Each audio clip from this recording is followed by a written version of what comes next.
Okay, so let's go ahead and get started. Usual format, names, pronouns, and the icebreaker, which for today will be, of course, matching for the theme of the book. Do you believe in aliens? I will go first. My name is Jonathan, pronouns he, him, and I will say a skeptical yes. I do believe in the possibility of another life form existing on other planets, but I think my mind has been like so warped by like television film in terms of aliens to where like I have a hard time believing that aliens are like some little green dudes running around like with these like giant black eyes. Um, so I don't think they look like that, but I do believe in the existence of life on other planets. Yes. What about you? Good. My name's Michael. I use he, him pronouns. And I will also say a skeptical yes. Mm.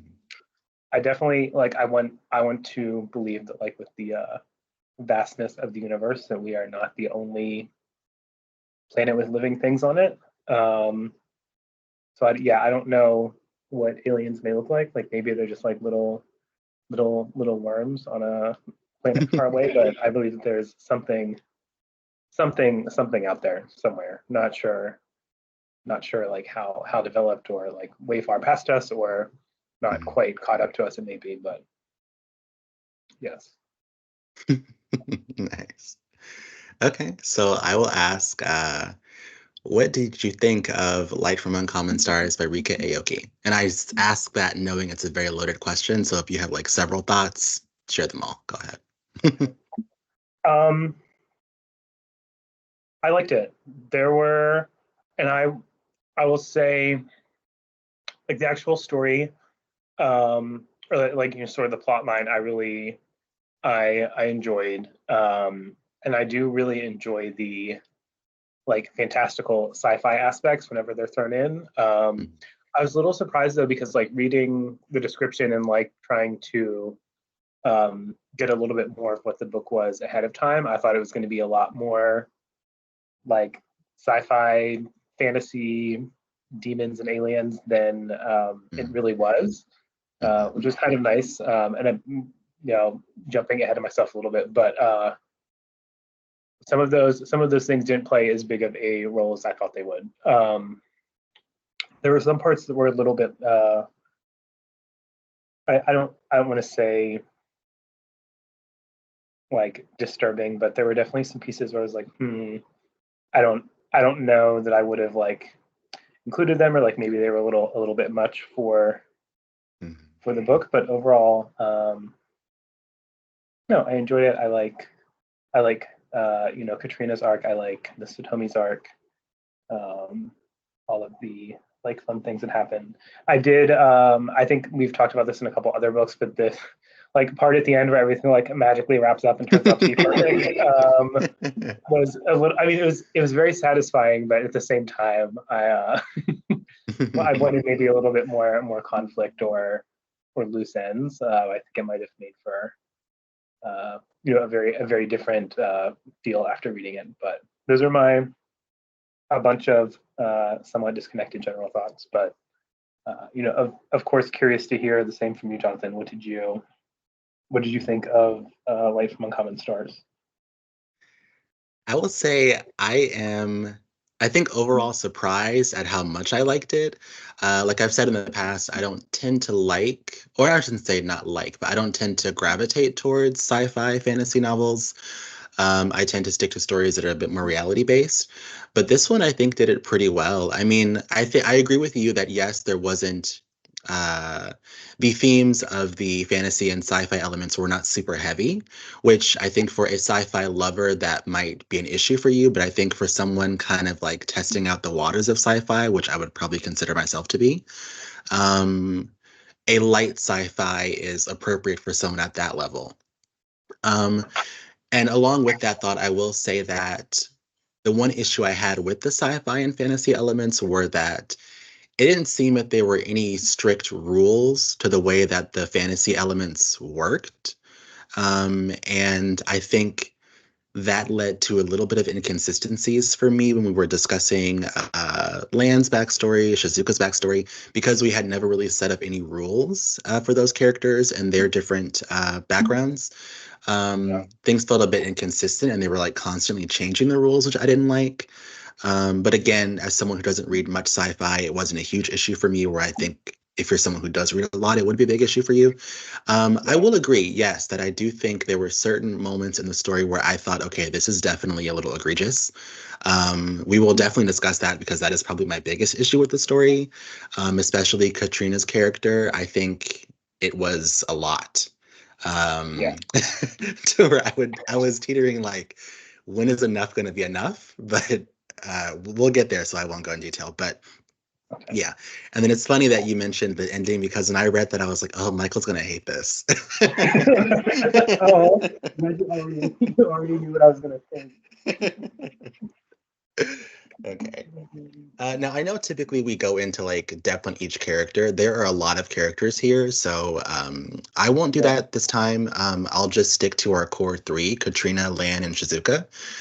If you have any other characters you want to talk about, you can just let me know. But I won't ask about every single character because there's like 20 characters in the story. So, Yeah. um, who do you want to start with? Um, I guess let's start with. Uh, I guess let's start with. Well, let's go and start with Katrina. Okay. So, what did you think of Katrina Nguyen? I'm sorry, Katrina Nguyen is how it's pronounced. Nguyen. Um, I liked Katrina's just like desire to learn a lot, Mhm. especially in regards to like just like understanding how to play music, or like understanding like her instrument, her craft. So that I really appreciated, and I think was probably, I'm not a professional musician or athlete or anything like that that requires like that level of like real intense attention to detail and practice. But I feel like we got a pretty like realistic view of someone that is in some sort of situation like that, where you really have to be like super dedicated and have like such a like deep understanding of like the mechanics and physics and all of those little pieces. So I did appreciate that because it felt like a natural thing for Katrina. It didn't feel forced. So that was kind of cool, especially in I won't say in comparison. There's another character that I did want to talk about, which was Tomiko, but Mhm, mhm, I think like seeing the two of them against each other sort of reinforced that for me. Um, mhm. I did. We didn't really get a lot of this either from like Katrina's backstory, or as much as I would have been curious to hear. But I did appreciate what I thought was a pretty like realistic. I think. Sorry, just backing my thought up, and then I'll stop No, for a it's second. okay.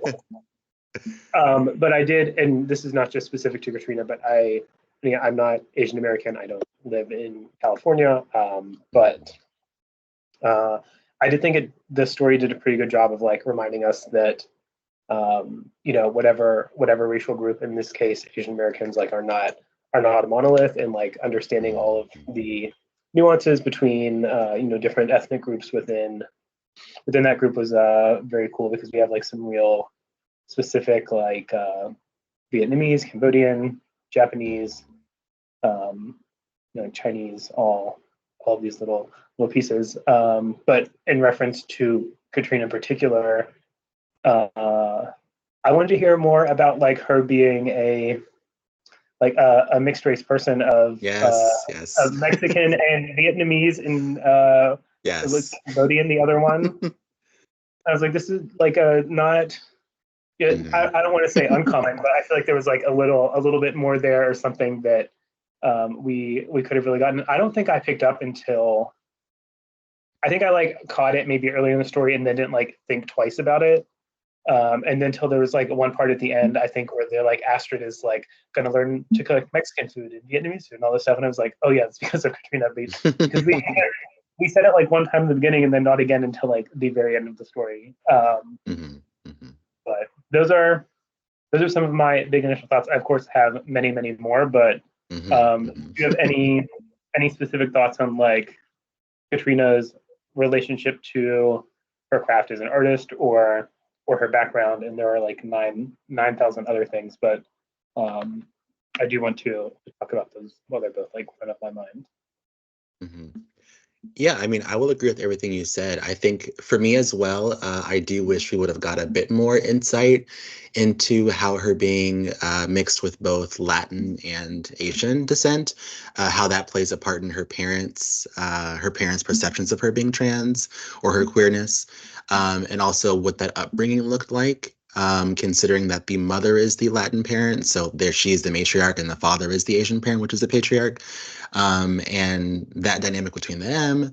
I would have also liked a bit more backstory in terms of her father's behavior. Of course, we know he's abusive, but it would have been kind of nicer to get a bit more of that. I know that sounds horrible. I mean, come on, I don't want to see more abuse, but I do want to know more about her childhood. Yeah, Um, but yeah, I mean, her as an artist is interesting to me because it is the one thing about her that I think first sets off the warning signs in her father's eyes that she is going to be queer, possibly as she gets older, which I think is what makes her hold on to it so much. I didn't really get a huge dedication to violin outside of this is what my father told me I couldn't do, so I'm going to do it anyway. Or it's the one way I can like practice my queerness or be around other queer people, and kind of use the violin to mask what my true intentions for being in those spaces are. yeah, Um, but yeah, I mean, I also think it's interesting with her being an artist. She doesn't really have a desire to a desire to learn like classical music. She likes to play what she hears, so she's very interested in like copying things, replicating things, which I think we're not going to get there now, but I think later on in the story, as we learn about Lan and her family's replication of the donuts, that's a very common thread between the two of them. They're both, instead of being original and like putting their actual heart into what they're playing, they're or what they're doing, not just playing. They're more concerned with like just replicating what they see. Um, which I think is uncommon for most artists. I mean, I don't consider myself to be an artist. I haven't played violin in over like 10 years, but when I used to play, I preferred the classical as opposed to like, which I guess is also kind of replicating because I wanted to play like what the greats, so to speak, were playing. Um, so yeah, that's a lot of thoughts, but yes, those are my initial thoughts on Katrina. um, what did you think of Katrina's like the heavy trauma elements of her character?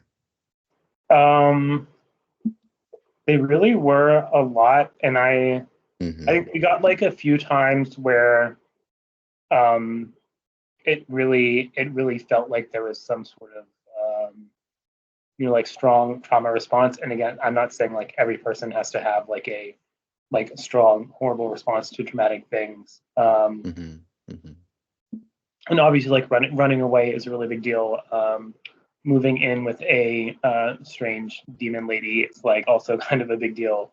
Um, but it felt like it was kind of like, oh, it's here, this happened, and then for most of the story, we didn't like get too much on it for things that I think would have been maybe a little bit more traumatizing, but maybe that's just the author really trying to like show, I guess, Katrina's resilience, or just like not caring about some of those things and focusing on what she like wants to do and what's important to her. Um, and sort of tied into this, and I'm curious to hear your thoughts on the like like child pornography scenes that we had included in the book. And if you felt like that was one realistic and two like the most necessary way to like show that for or like I guess like show what Katrina's doing to survive and be herself. Mm. That's a question I want to ask you. Do you remember how old Katrina is meant to be? I thought she was like 15 or 16. Mm-hmm. I didn't think she was 18. I mean, maybe she is, but I don't know. I just like, especially like the scene, like the camp scene where she's performing. I'm like 99% sure that she is under 18. And also, if this is like on a real website, wouldn't you have to verify your identity to get paid? Like this wouldn't like actually be able to happen in real life, I don't think. I don't know, unless I don't know, maybe Katrina's like on the dark web or something. But I don't know, even then that part just felt like maybe like just a push too far and more fantastical to me than like aliens in the story. But I don't know. Did you feel like that part was necessary or like really added something for Katrina? Do you think it was like a strange thing to see included, or like a really maybe like really provocative or anything like that? I mean, I think it's tricky. I will say that overall, I will say that Katrina's trauma and like the several traumas that we witnessed in her story, I think are a bit egregious. I understand there is probably going to be a common trauma for a lot of young trans people, especially young trans people of color. I think they experience violence, trauma. They're not accepted as widely as possibly white trans people are. Um, Not that I'm saying that lives for white trans people are perfect. I'm sure they're not, but I do believe they're probably more difficult for trans people of color. Um, but I think at a certain point, it becomes to be too much, at least for me. Um, like she gets raped more than once. It's all off page, but it's like, do we have to have her get raped? Like, I don't really understand Yeah. the inclusion of that, especially by the friend. Although, yes, we know he's not a good person. He's not really her friend anyway, but did we have to have that happen? Like, really? And then the whole sex work element. And yeah, I mean, to answer my own question about her age, I don't remember it ever being stated, but I did picture her as being like 16 or 17. Um, and I will say that, yes, well, of course, I am going to say it's inappropriate for underage children to be doing that sort of work. I also believe it's very, very common for trans people to have to do sex work, especially if you're someone who is in the beginning stages of your transition. It can be really difficult for you to find work, and especially if you don't have parents who are supportive. Um, you have to make ends meet in some kind of way, and because there is such a fetishization of trans people and trans bodies, I think that sex work is what a lot of trans people have to turn to, unfortunately.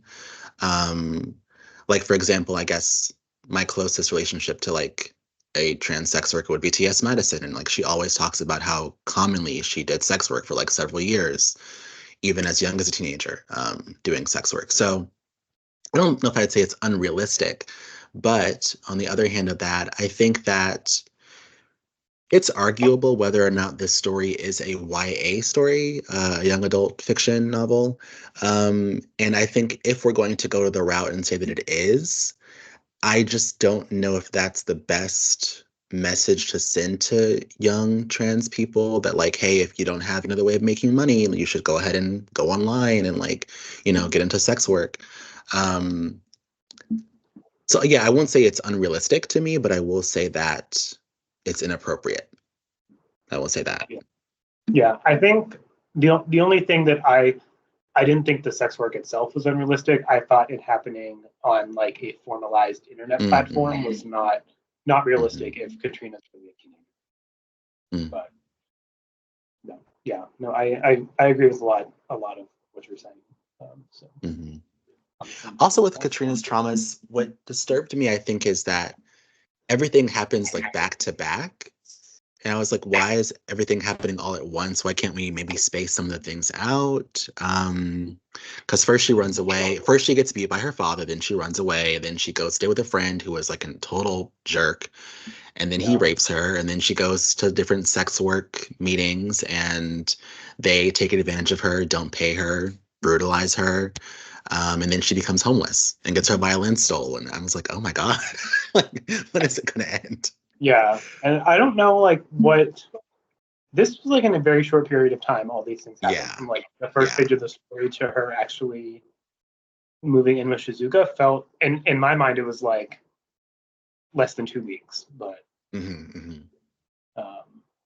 yeah, it was a lot in a very short period of time. And also, I mean, while this again is not unrealistic, I'm sure for a lot of trans people this is their experience, but there's like a lot of like misgendering, a lot of like dead naming, and I was like, do we? I mean, again, the trauma is realistic, but do we need it? And I don't know. I don't know. What do you think of that? I guess. I don't know either. I think that if like I wasn't like a queer person and didn't have or pretty regular interactions with trans people or especially trans people of color, that like understanding like these are things these people actually go through could be beneficial. But yeah, it was a lot for the length of time that I imagine the story is taking place in. And I don't know if these are things that are just like piled into. I don't even want to say piled in, but included by the author to just make sure that part of Katrina's experience is understood and not just implied. That's a really good point. Yeah. Also, I mean, to further your point, I think Katrina is probably a character that a lot of trans people, no matter how old they are, may see themselves in. And I think a lot of her traumas, while yes, it is a lot for one person, if you're a trans person looking for a character you can see yourself in, at least one of these things may be something you've experienced. So I guess there's a strength in that as well. That was a good point. You're right. Did you find it interesting that like in the very, very beginning of the story, one of the first things Katrina does is check that she has boy clothes, and then we never see her like presenting that way or acknowledging them after that? I totally forgot about that. Yeah, I think totally there's forgot about that. I think there's one other time where she's getting dressed to go on stage, and she's like, "Oh, I can wear boy clothes," but other than that, I feel like it didn't get mentioned, which I'm perfectly fine with. I just thought it was interesting because literally the first, I don't know if it was like the very first page, but she's like, it's like girl clothes check, boy clothes check, hormones check. So I know that was interesting. Just curious if you caught it at all. I didn't, but now that I'm thinking about it, I guess having the backup boy clothes gives her a sense of safety. I mean, I don't. I know that when she originally left home, her plan was to go stay with Evan, the friend that she met at that like music camp or whatever that place was that she met him. But I guess depending on how that went or where she ended up going at the end of her story, her being in boy clothes might give her a sort of safety as opposed to like being a homeless trans teen. You can be a homeless like cis teen and kind of blend in that way. But yeah, I totally forgot about that. You're right. We don't mention it again. You're right. And I guess that leads us into who she encounters first, Shizuka. What did you think of Shizuka Satomi? Um, I like Shizuka. Hmm. Um, I did. I will say one of the things that I was kind of surprised about was just how I guess like queer Shizuka is as a person, and like how accepting she is, especially of Katrina. And I was going to ask when we mentioned the dead naming, like Shizuka doesn't even like not even a second thought for any of it, which is like great. That's what we should expect, what we should see. But also she's like 75 or 80 years old, and from a pretty conservative country. So that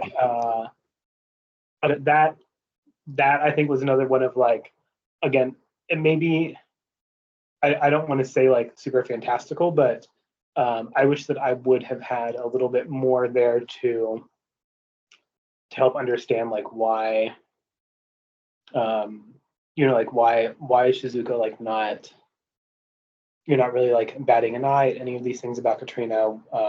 Like what is there any like backstory to like her queerness or interest in women, or maybe is she just like interested in aliens? Like I'm because the only other love interest we have from her besides Lon is what was his name? Ephraim? Was that his name? Mm. Whoever her sixth student was. Oh, yes, yes, yes. Uh-huh. Yeah. But we don't Mm. really like hear anything other than that, and we don't even get a lot of uh, that like interaction. Just that he said that he like really loved Katrina and that they were like spending time together outside of violin stuff. Um, I also Katrina or not Katrina, sorry, Shizuka's music is like so important to her that she's willing to like make these sacrifices and essentially murder people. And for her to just like kind of willingly give that up at the end, I don't know that that's necessarily what I saw for her. Obviously, like I'm glad it happened, and we had some other like wrap it up ending instead. But um, yeah, no, that part was interesting. But what are your general thoughts on Shizuka and on her queerness? I will say I really like Shizuka. I think what surprised me about her most, I'm not sure if it's a strength or a weakness, is that she's constantly described by everyone else as being this like domineering, like, ice queen, like really mean and like, uh, you know, but in reading her character, I didn't get that. She actually seemed quite nice. I mean, Yeah, yes, of course, she has her moments where she is like, don't mess with me. But like for most of the story, she's quite nice. And then she's also a very calculated character. And like she says several times, like, I have to be mindful to watch my temper. That way, I don't scare people off. So I'm curious what makes people think that she's so evil, especially going as far as calling her the queen of hell because she's so mean. I didn't get mean from her at all. Um, I didn't either. mhm. And I'm glad you mentioned this because this is one of my things too with Shizuka is that why, yeah, she doesn't seem evil to me at all. Mhm. I mean, aside from like the murdering people, but uh, yeah, there's like nothing about her that is like necessarily like super super like intense or like full of malintent. Mhm. And it also just makes me wonder: is this kind of the reaction of people like in the violin community, in the classical music community, that they're like so serious and so intent, Mhm. or so like a little um I don't want to say off kilter or delusional, but maybe just so hyper focused in their craft that Mhm. um they're just like super super serious about it, and having a presence like Shizuka, who can kind of like make or break people, is just enough on its own to give her that nickname. But I don't know. Yeah, and I think also that for me comes through the most, the her not being this evil character people make her out to be. I think it comes through most for me through her relationship with Astrid. Astrid is her like domestic worker that she pays, and she's actually really, really kind to her. And it's like, Yes. of course, yes, I agree. Obviously treat them like human beings. They're human beings, but she doesn't have to be that nice to her, and she chooses to be. Yeah. Um, which I found interesting. But so yeah, I mean, and also I know you mentioned her queerness. I don't know if I really read her as being a queer character until she meets Lan, which I guess maybe for some people can mirror real life. Maybe you don't know you have an attraction to the opposite sex until you meet someone who is, I'm sorry, of the same sex, until you meet someone who is of the same sex and you develop certain feelings for them. So I wouldn't call it unrealistic, but I will say that, yeah, I did not expect her to be queer at all. I expected our queer character to just be Katrina. Hmm. Um, but essentially all the women in the story were queer, which is fine, but just interesting. Um, so yeah, and then in terms of her music being so important to her, I think the reason that she takes on the deal is because we find out later in her story that she had some sort of not carpal tunnel, but some sort of like maybe muscular issue that was Yeah. causing it, making it impossible for her to continue playing violin. And she was such a talented violin player. So she sells her soul for the purpose of being able to keep playing without the disability getting in the way. But because the crowd doesn't clap for her at her recital, her final recital, she ends up having to sell people's souls. Um, I will say, yeah, to agree with you, I think that it would have been nice to kind of go back in time and see like how difficult that choice was for her. I would think, as someone who didn't seem to have a lot of malintent, that wouldn't have been an easy thing to take on. But because we meet her so much later in her life, after she's given away six souls, it's like she doesn't really care. But it seems like she would have been someone who would have cared. Yeah. Um, so yeah. Yeah. I would have been really curious to see the difference, like the very first time, like how hard or easy was it for her? And like seeing that parallel with her, since letting him go at the I'm sorry, you're end, would breaking have up been. just a little bit. Can you repeat that last part again? Oh, sorry, I No, moved you're away okay. from the thing. No, I would have been very curious to see like the very first soul, like how Hmm, does hmm, Katrina handle that, or do we get like a little flashback where she's like, oh, this was like the most painful thing for me, or like, oh, this was like hmm, hmm, a piece of cake, I could do this 7 times over, hmm, and seeing that like in comparison to how she handles Katrina and letting Katrina go at the end would have hmm, I would have been really curious to see a little bit more like how that affected her. hmm. I will say I do think we might get a little bit of that. I mean, Shizuka says that she purposely picks students who are like not good people.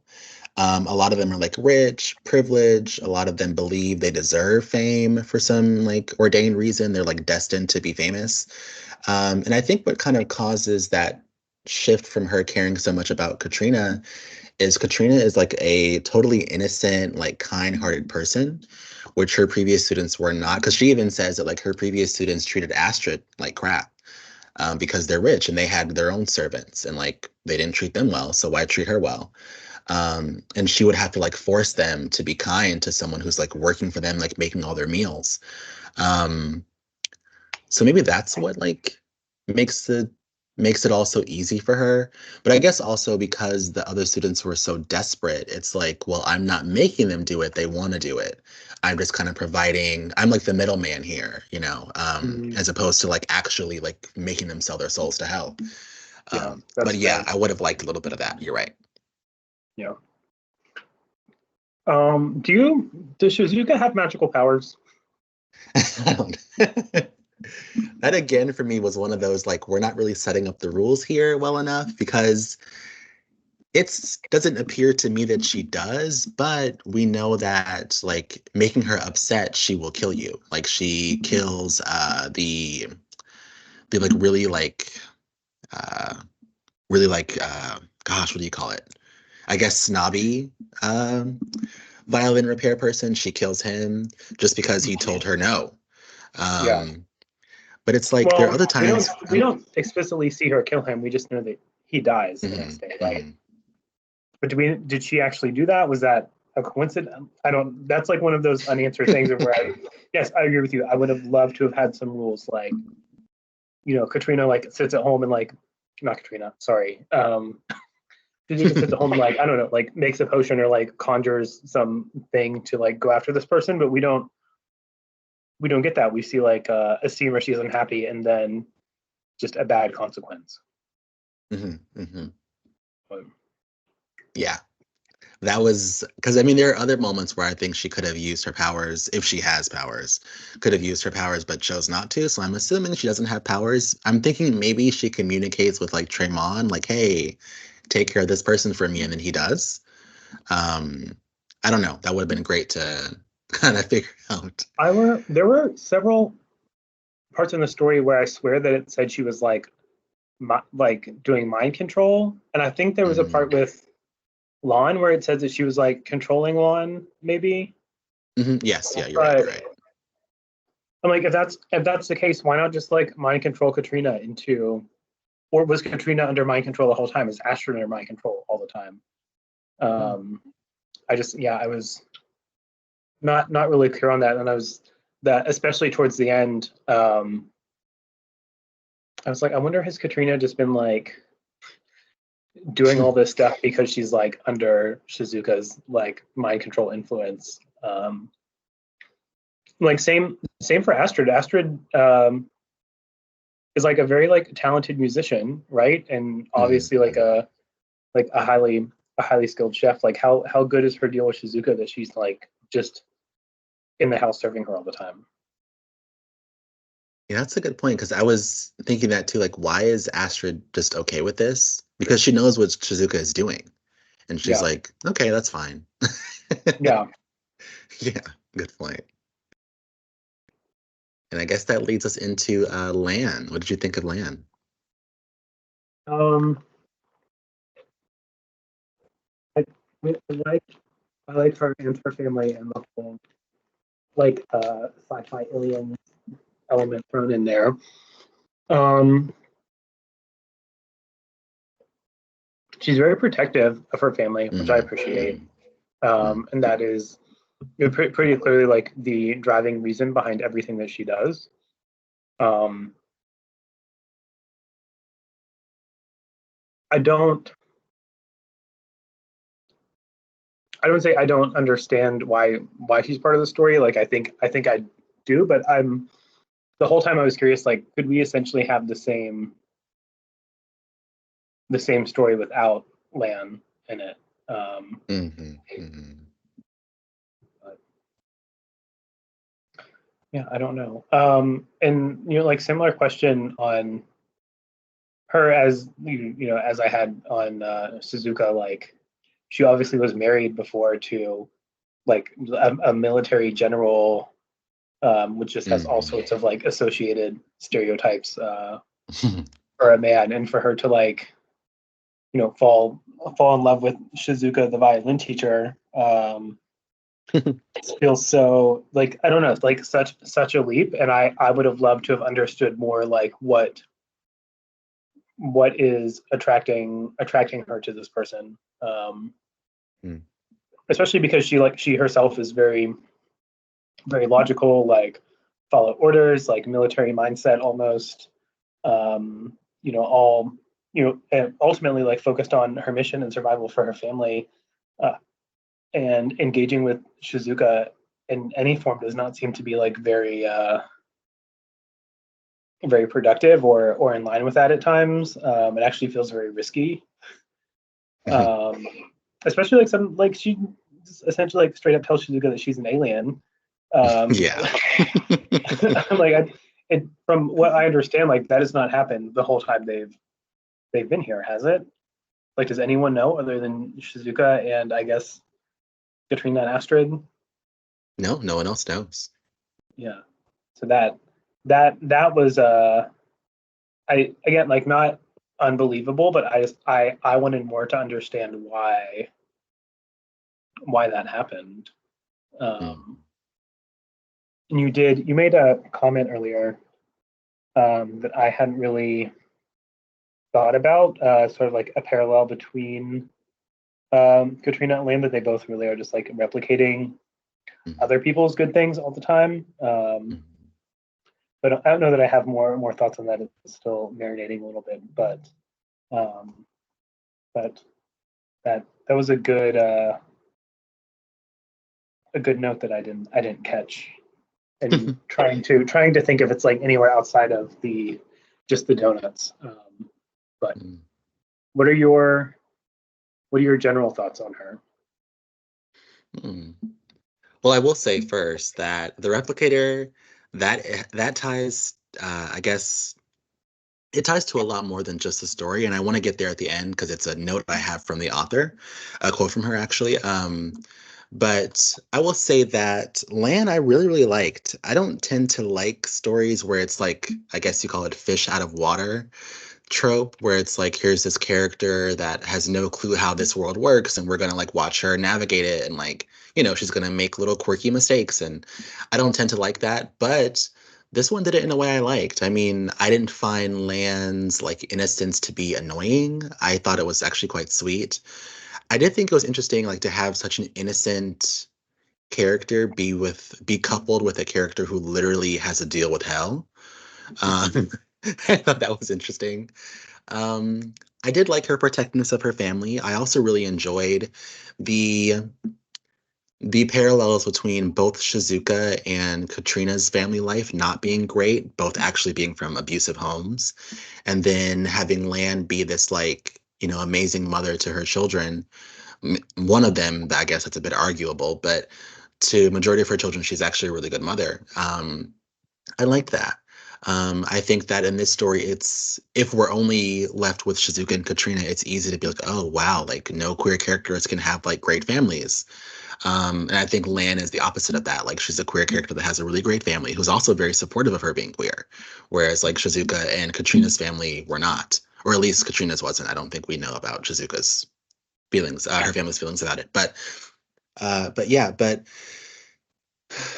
I will say that in terms of the husband, it was a bit confusing for me as well. Again, I think it goes back to my earlier statement about the rules of the story.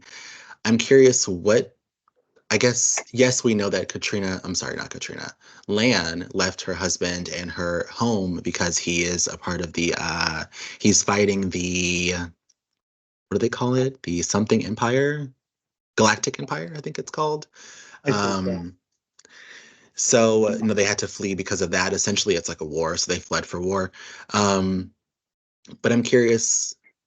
She knows he's not dead, so she just kind of accepts that their marriage is over and she moves on with someone else. I don't really understand that.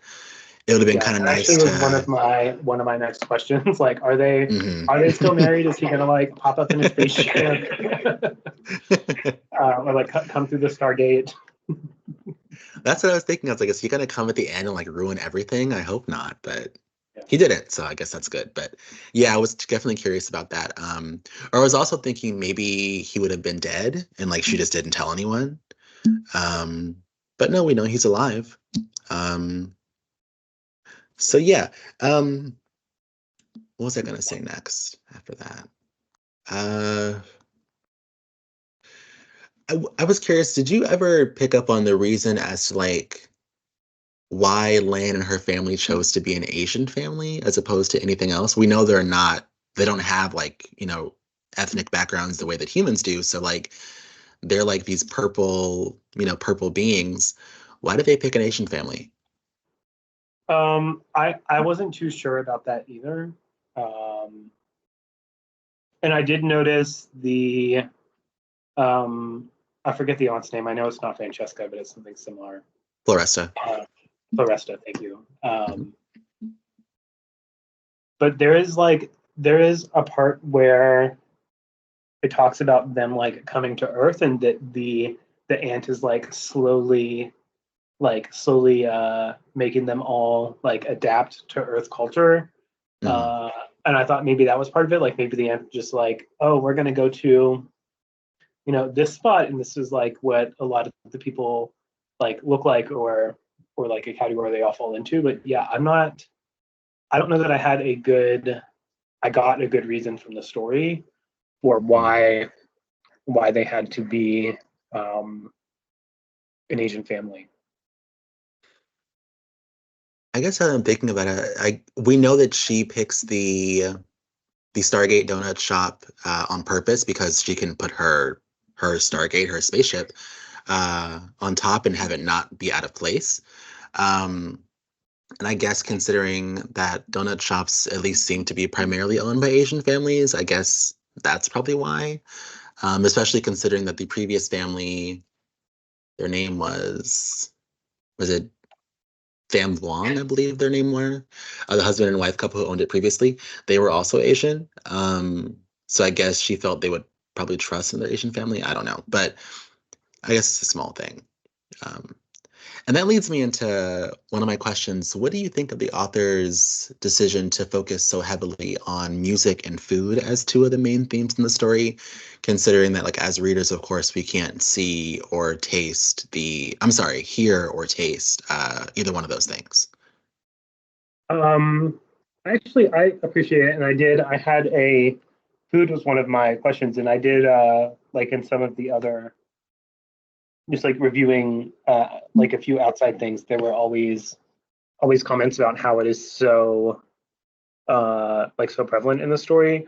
But I think Mhm. for both of those things, because they have such a strong cultural significance to pretty much every culture in the world, Mhm. that's really important to include them. And I think with the in this case in particular, and not generalizing or stereotyping too much, but like Asian cultures all have very distinct cuisines and food types, in that for a lot of Asian American families um, that like experience in classical music, or encouraging their children to participate in classical music is like another cultural thing, even if they're not playing um,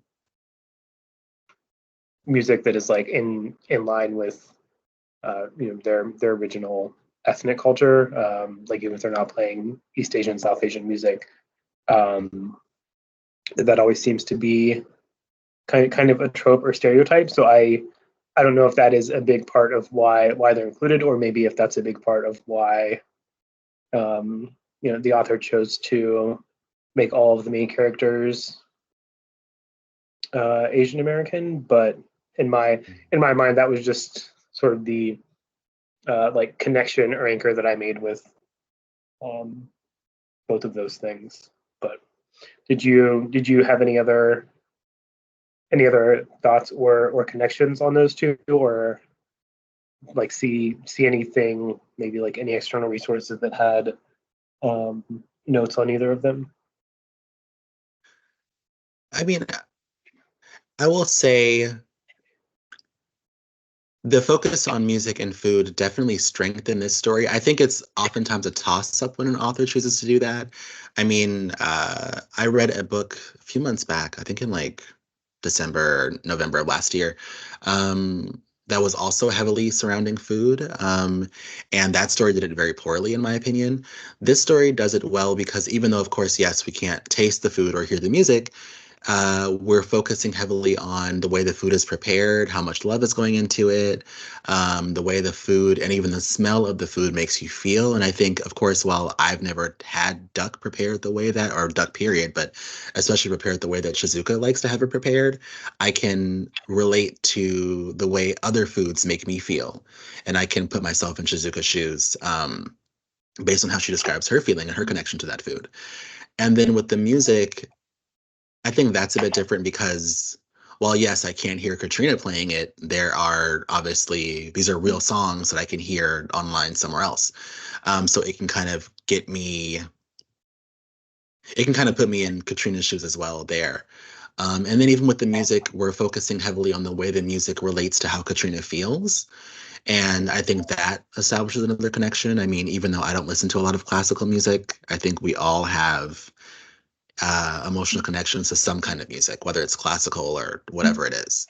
Um, so yeah, I think the author did it very well, but I think it's definitely a toss up to do that for an author. So good on Rika Aoki. Good job. Agreed. Good job. What did you think of Katrina's like obsession with her physical appearance, and then like knowing how even Shizuka says, yes, you're insecure because you have big hands and long fingers and blah blah blah, but those are actually going to make you a great player, and like most players dream of having those physical attributes, but Katrina hates them. Did you notice that in the story at all? Um, it's like normal teenager behavior to like queer teenager and teenager.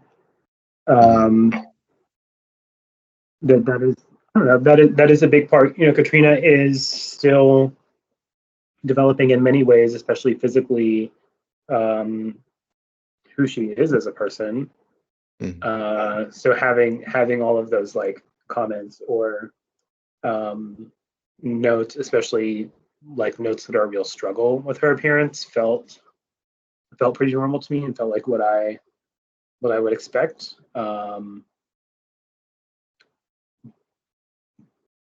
I think it would have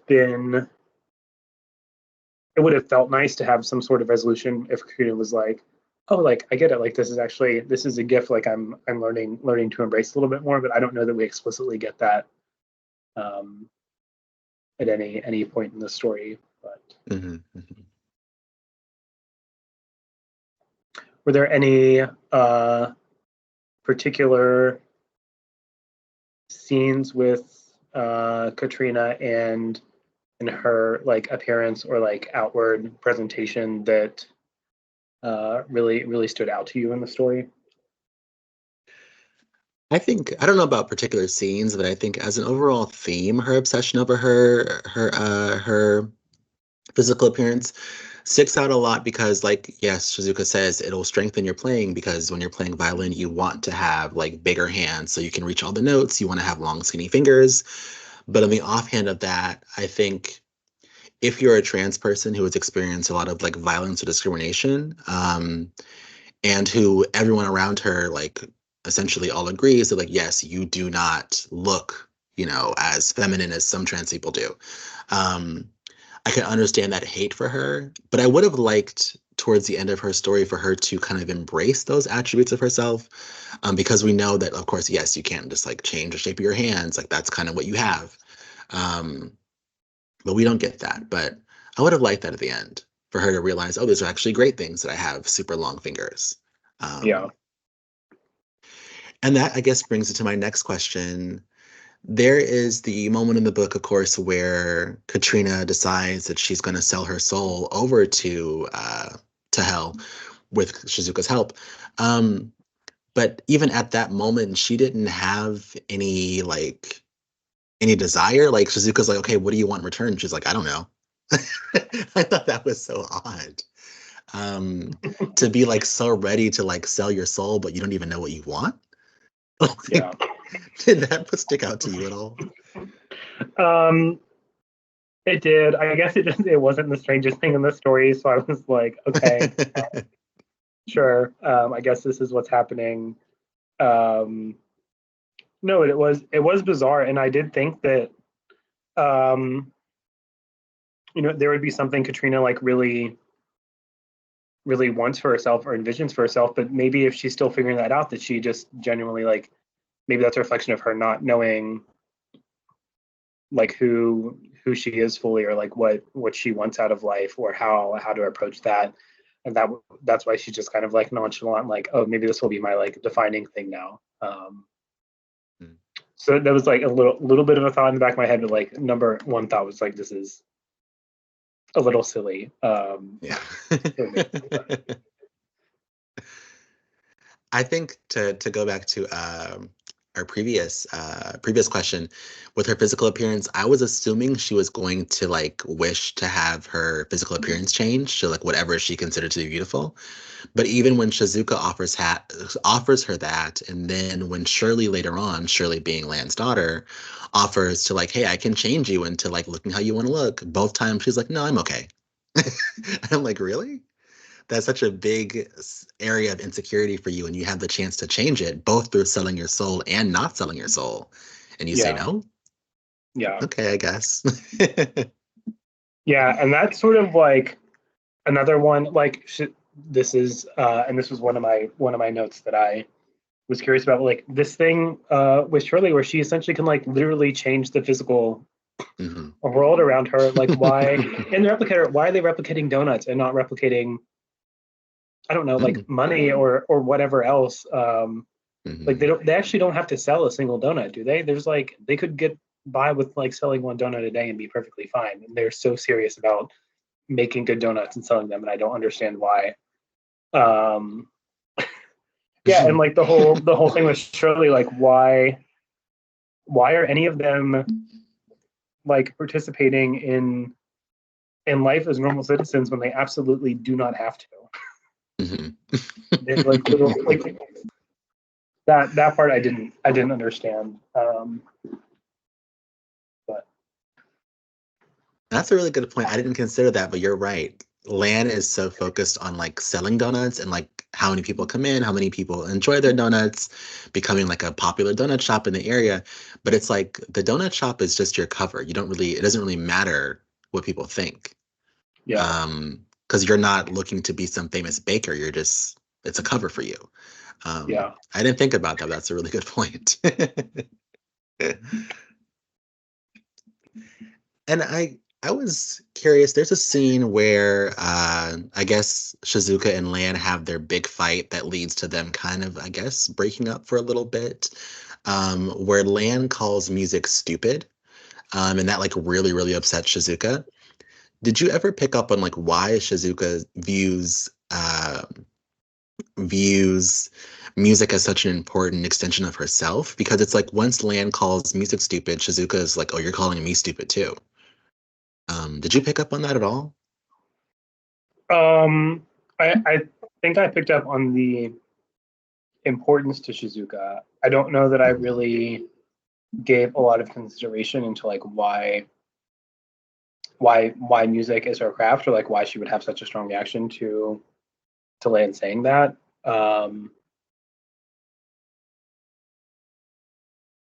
I don't know, and I don't know if knowing Shizuka's age too, and she Mhm. is originally from Japan. Mhm. If that's maybe like culturally significant, and that for her that may have just been one of the only ways to like really achieve like personal success, without being, I don't know, like a housewife or something. Mhm. So if maybe that's part of it, but I don't think we get a lot of background there, or if we do, it's not um, like really sticking out to me like I would like it to, which would, again, feel like a really important thing to include if it is like a Mhm. core part of who Shizuka is. Yeah, I totally agree. That just left me so confused. Like, that's the only thing you guys have an issue with is the music, and like that causes you to break up with her. Yeah. But okay. Um, and I'm thinking back to earlier when you mentioned how almost during their first encounter when they go to the lake together or the park together and sit by the pond, Lan and Shizuka, Lan just like openly reveals, "Hey, I'm an alien" to Shizuka. I thought that was so odd because there's a bit of a miscommunication where Shizuka believes that Lan knows about her deal, and then Lan believes that Shizuka knows about her being an alien. But it's like they didn't even try to be a bit coy about it. Like Lan's like, "Oh yeah, I'm an alien. That's like a part of my story." Yeah. I was like, okay, well, way to like kind of reveal your cards so early on, but okay. Yeah, I did. I also thought that was strange, but um, I don't know. I guess like putting myself in the author's shoes, like how do I make this happen so that it like the story can continue without there having to be like 40 pages of Mhm. a back and forth before, I don't know, Lancey's Shizuka shooting fire out of her eyes or something. Yeah. Yes, I did. That was one of those scenes where I was like, okay, I guess this is how this is gonna go.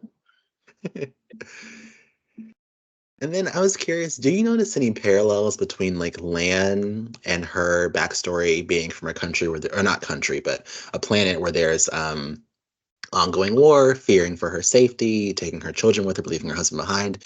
Do you notice any parallels of that part of her immigration story versus like real life immigrants? And do you think that was intentional by the author? Oh, actually, I'm glad you asked this because this was on my list of questions too. I'm I feel like it was intentional and to sort of Hmm. remind um, readers, especially when considering any sort of ethnic group, we like Asian Americans in this case, there are many of them that have to enter as like refugees or asylum seekers Hmm. or through undocumented channels. And I one of the questions I had or wanted to see what you thought was, like at the very end of the story, the lady comes in, Hmm. like looking for a job with no papers. I'm like, is this just like a little? Are they trying to remind us?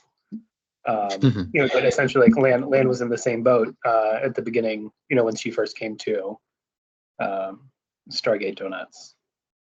But I felt like it was intentional, um, and I'm trying to think if there are parallels between any other characters in the book. I don't think we got note of anyone else like being in a similar situation of like undocumented or refugee status or anything other than um, the lady at the very end. Um, but I did feel that it was intentional and maybe some sort of uh, like commentary on um, how people come to work and thrive in certain parts of the country. But did you have additional thoughts or notes there? Yeah, I mean, I will say that I do think it was intentional by the author. And I think it's important. I mean, as someone who's not an immigrant, nor do I have immigrant parents, um, those stories like this are definitely, I don't want to say newsflash because I'm not ignorant to the struggles of immigrants in this country, but I think it's an important reminder, and it gives me an insight that I don't personally have. Um, so yeah, I will say it's intentional. I will say that I did not consider the woman at the end, who I believe is Latin. I did not consider that paralleled to Land's story in the beginning, but that's a really good point. That kind of, I guess, gives a reason for that woman coming in the story. I didn't really get why she was a part of the story at all, but that's a really good point that you just made.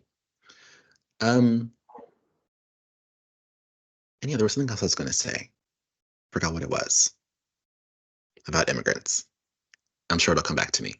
Um, so for now, until I remember, what did you think of the end plague that Lan keeps referring to that is attacking her planet? Did you think that was a metaphor for something else, or did you even see an importance in that end plague that she keeps referring to? I think that I thought of it as an actual metaphor for anything else. I Sorry, didn't. you're a little muffled there. I can't really hear you. Oh, thank you. It's okay. I don't know that I thought of it as an actual like as a metaphor for anything else, but I did um, definitely think of it as I don't want to say convenient way, but like a little bit of way to explain like, oh, this is why you don't see a whole lot of aliens running around. Mhm. Is because this is what happens. And I think also maybe just to make the whole alien part in general a little bit more believable. Mhm. But I didn't like that the end plague was so it felt to me like not very concrete. Like Mhm. Mhm. it's not like I don't know, like strep throat where you can like get a culture and like yes it's strep throat. It felt more Mhm. a little bit more objective, like oh these people are like losing it, it must be the end plague. Mhm. Um, so that was a little curious to me, that it wasn't like a actual. It didn't feel like it was an actual disease as much as Hmm. like a state of thought or realization or like philosophical thing. I don't know, but what did you think about the end plague? And do you think Marcus actually ever had the end plague, or that any of them do? Maybe all of them do. The end plague for me, I think, was a metaphor for like existential dread. That's what it read to me as. I mean, Lan says Mhm. that like essentially once you get the, and I use this in quotes, once you get the end plague, you begin to like look at how hopeless life is and how we're all going to die and like nothing really matters. You become almost like a nihilist, and you begin to live your life that way. And then I think even that is like backed up by the end of the story where like Lan and Shizuka travel the galaxy looking for planets that have been attacked by the end plague, but still have some survivors. And like they show them music and like let them taste delicious food and essentially like show them there is still hope. And like don't let your hope die out. And I guess that hope is what keeps people alive. And I guess hope even gets people out of existential dread. I mean, I've never experienced that, so I don't know for myself, but that's what I would imagine could help a lot of people get out of that. Um, do you have any thoughts on that? That, I guess, metaphor? Yeah, I mean that is kind of like along similar lines to what I was thinking, and I know there are quite a few parts too where Lane is just like, I don't get these people on Earth, but I feel like that sort of Hmm. existential dread is just so common and pervasive for a lot of people that Hmm. maybe um, maybe what they consider end plague is really just like generalized anxiety, and we're just so Yeah. used to that being everywhere all the time that it's like not a big deal to us. Mm-hmm. And since you brought up Marcus, I think we have to talk about probably the most frustrating part of the story to me.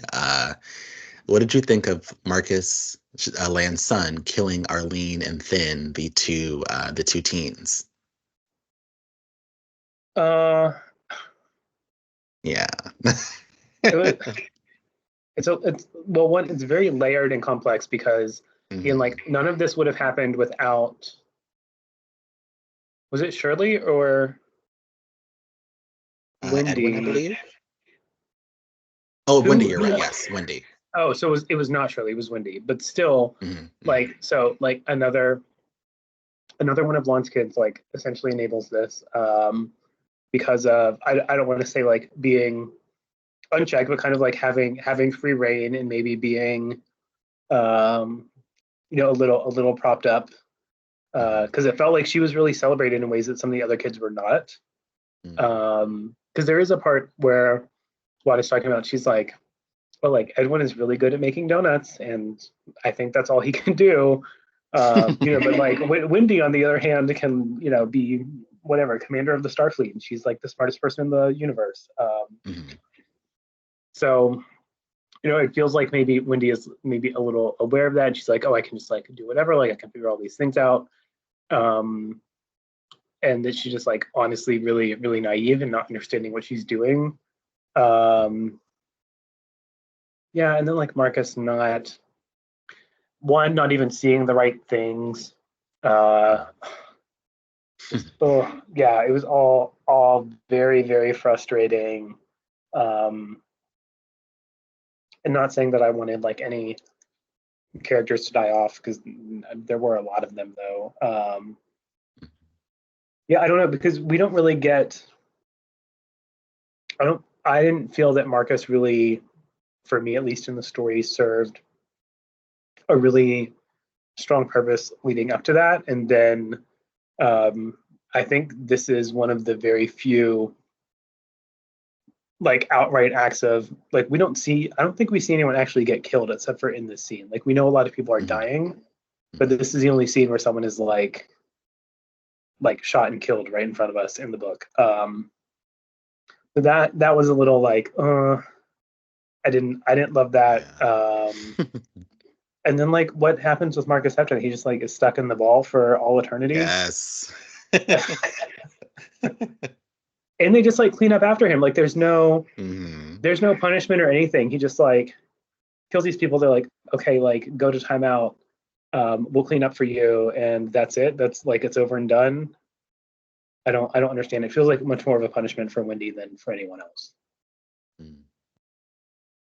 But yeah, I don't know. I mean, obviously, I also didn't like them like coming into the shop and like being nasty to Marcus and or anyone else, but Mm. just like the reaction there was quite a lot. I don't know. Yeah, but Mm. what did you think about all of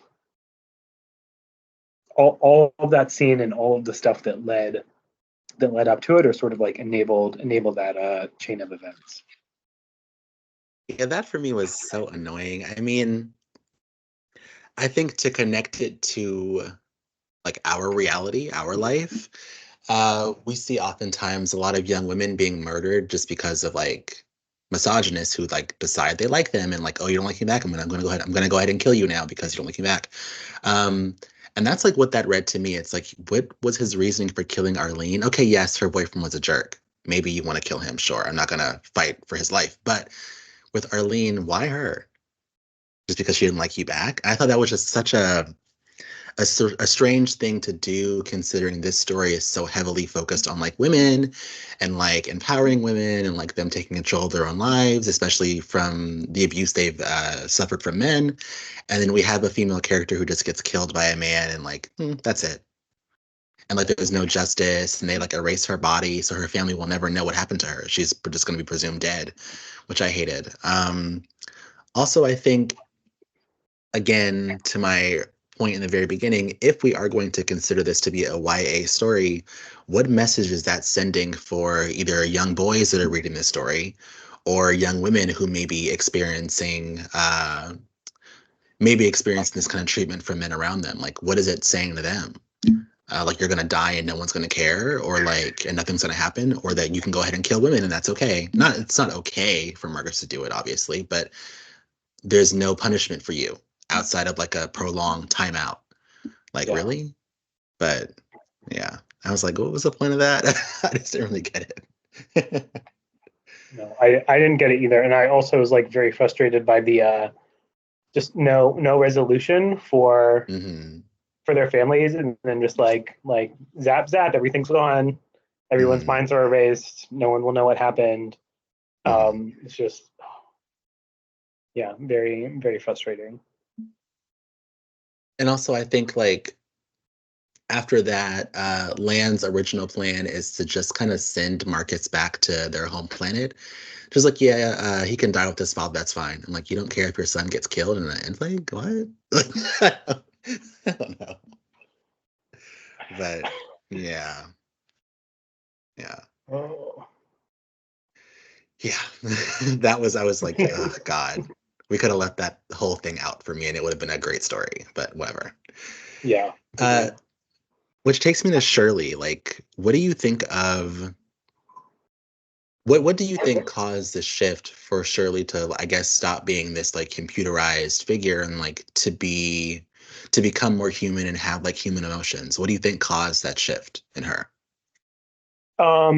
It felt to me like it was triggered by one of the, or maybe like the initial scene where she hears Katrina playing, and I think there's a comment where Mm, she's like, oh, like it's computing, like it's like exceeding perfection. I don't know what to do, or like how to process. And that maybe in my mind, at least, that kind of was for Shirley like a realization of like, oh, there may be more than like we are like programmed to believe, or because it does seem like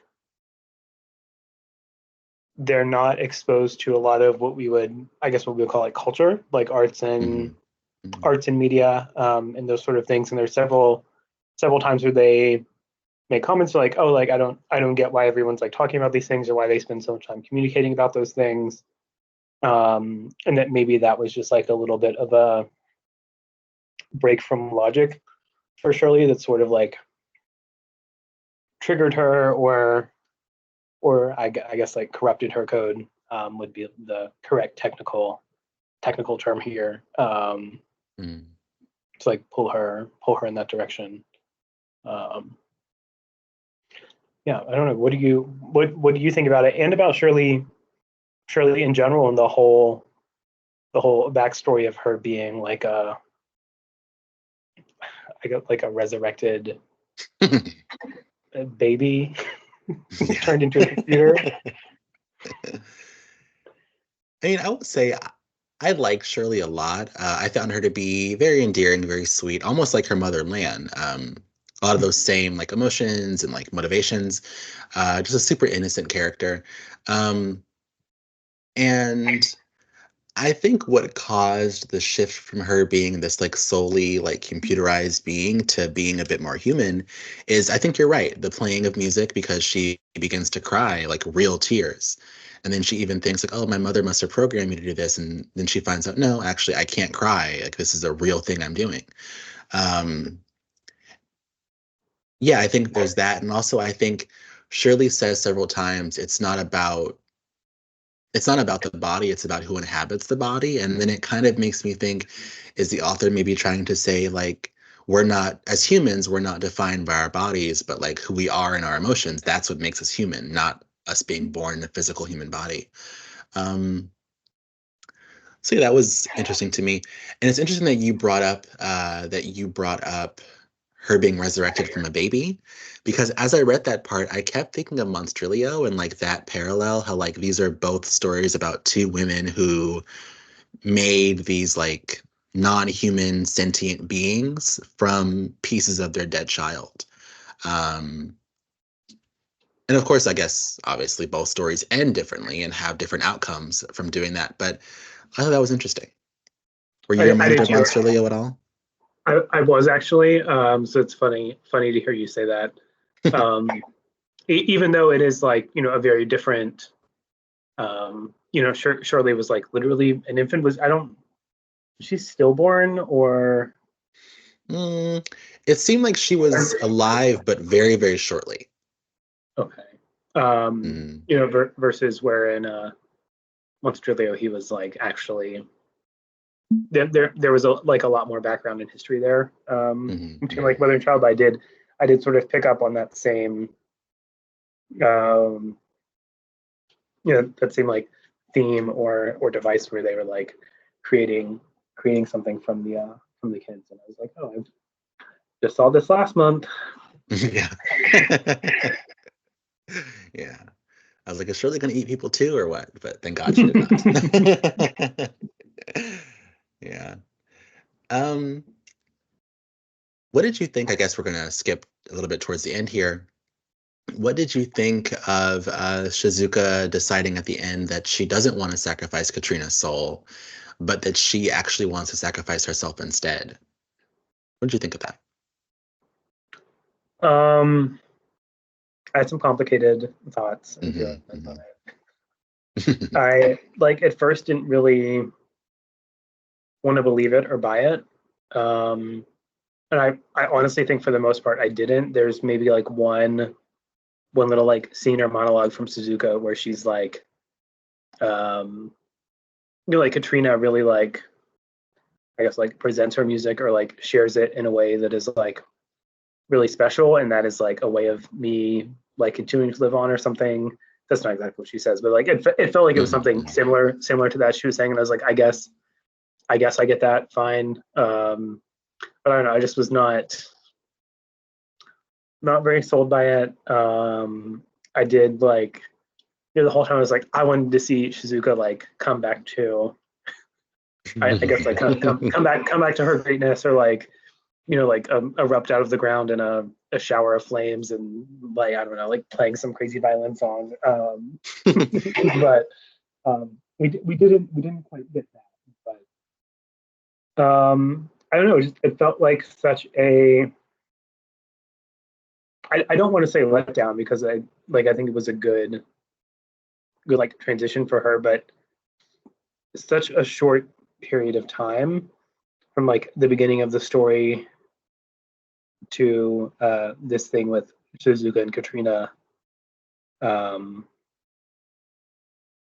I don't know. I wanted maybe a little bit more still, but Mm-hmm. I also don't know if maybe I kind of thought too that like Shizuka knows that it's like the very end of her time.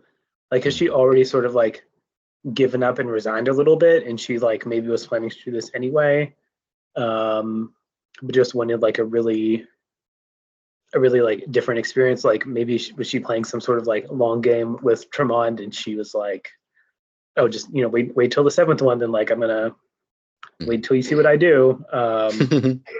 But yeah, I don't know. It wasn't necessarily what I expected or wanted, but I can't change that. So it is what it is. What did you expect that Shizuka would do that? Honestly, yes. I mean, I think even from their first meeting, Shizuka is she she looks at Katrina very differently from her previous students. Like she feels for her a lot more. They have somewhat similar backgrounds with their families. And it seems like she just wants to protect Katrina. And then she even tells Katrina, like, hey, even if you don't sell your soul to the devil, like I'll still let you live here and I'll still take care of you. And that's like not a courtesy I think she would have extended to her previous students. Um, so yeah, I guess I kind of expected her to like sacrifice herself. Um, which brings me to some inconsistencies I have with the double twist ending. Um, what did you think of that? That like twist of like, oh, Katrina's gonna sell her soul. No, Shizuka is. No, they're both gonna be okay. Like, what did you think of that? Um,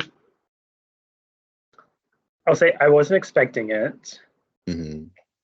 I don't know that I bought like how much Lon understood how a contract between a Yes. demon and a human soul operates. Because just out of nowhere, she was like, "By the way, I timed it Hmm. just like this because I need to wait for like Tremont to say this and blah blah blah." And I was like, you don't understand like some very basic human interactions, but you understand contracts with hell." Um, also, like, why not? Why couldn't she just like replicate Shizuka and like put Mm, another Shizuka down there and take the real Shizuka with her into space without having to do all that? Like so many questions because she could replicate Shirley, mhm, mhm, right, and create an exact mhm. copy of Shirley. Like she essentially could have done that with Shizuka. She didn't need to like actually get the real Shizuka. She could have brought a copy with her, or maybe done the opposite and like left a copy with Tremont. Yeah. Yeah, I don't know. Also, like the whole time, I thought that like the Stargate was not really like super operational, and then Mhm. like magically at the end, like it, not only is it working, but like everybody in the state of California can see it going off. I want to know what happened the next day when it was like, oh, do you remember when the power shut off and everywhere in the donut shop had a spaceship fly out of it? um, obviously, like someone would have had to have seen that. Like, there's Mhm. a next because Katrina still is like playing and stuff after this, right? So I Mm. want to know like where it's like the news story, like the social media fallout from the whole Stargate thing. Yeah, just a lot of questions. It was like a nice, fun, like wrap it up, give everyone a happy ending. Shizuka and Lance still get to be in love. Shizuka gets to play music again. Mm. Like the end play gets to be battled. So like all that was like nice to see happen. Um, yeah, a lot of unanswered questions, things that as you pointed out, feel like inconsistencies. Um, but what like in that whole scene what did you call it? Double. Double twist. Oh yeah, double twist. What makes you say double twist? I think because Katrina initially takes the bow as like, okay, I'm gonna sell my soul to the devil. She takes the bow, and then her plan that whole time is this is my ending, this is gonna be how I sell my soul, blah blah blah.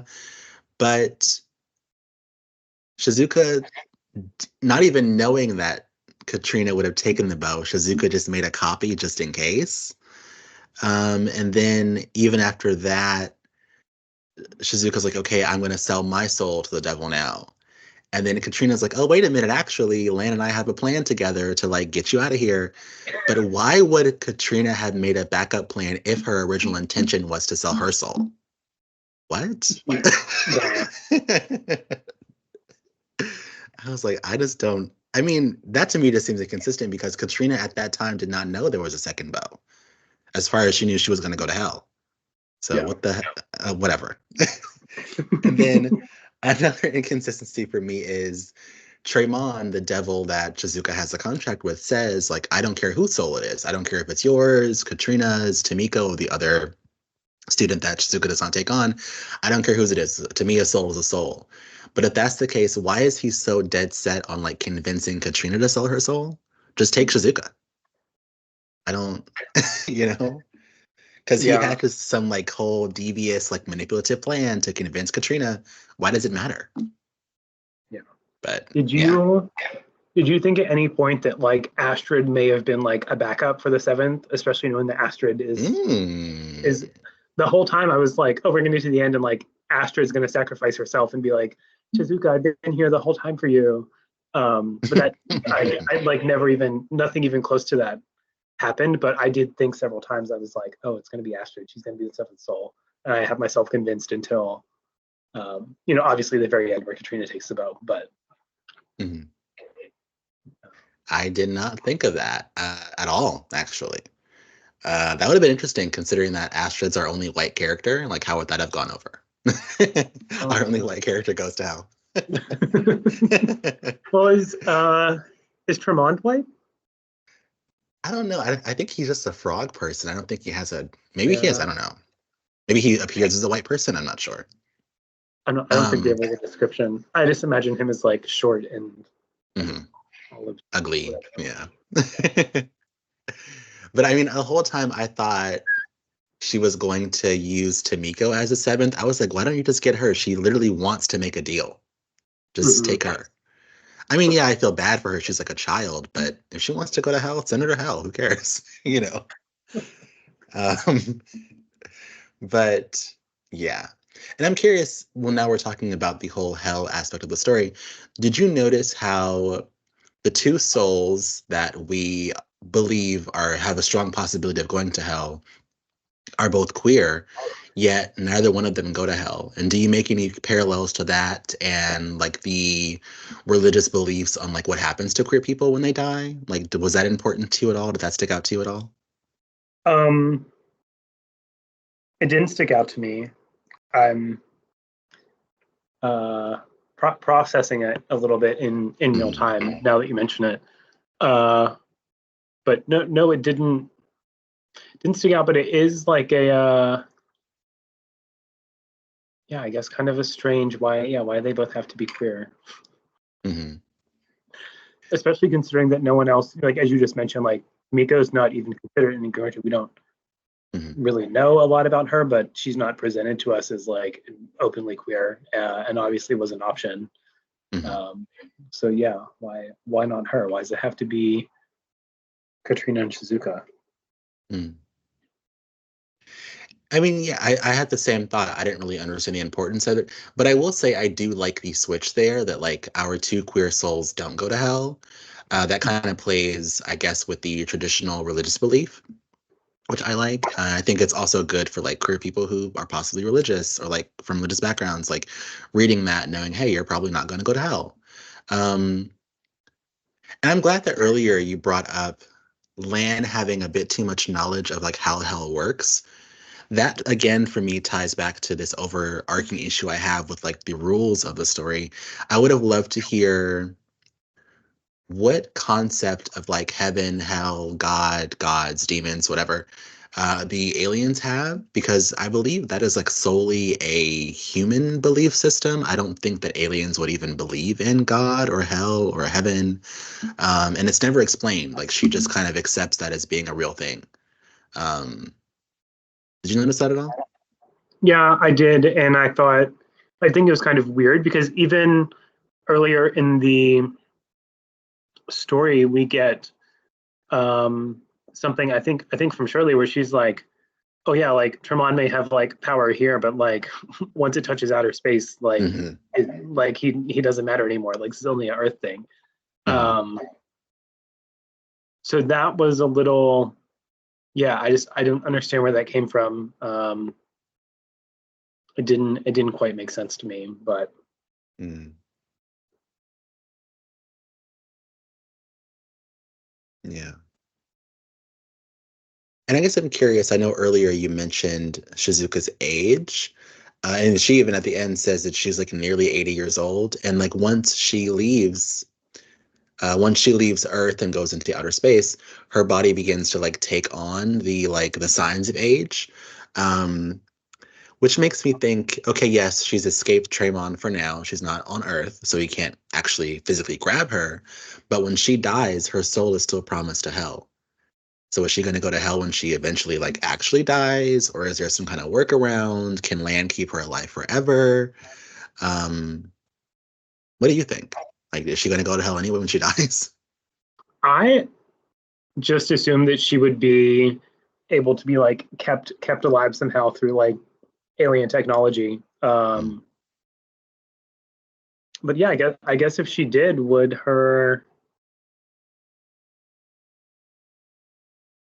she still be promised to hell even if she's like in another universe or not universe galaxy? I guess. Mm.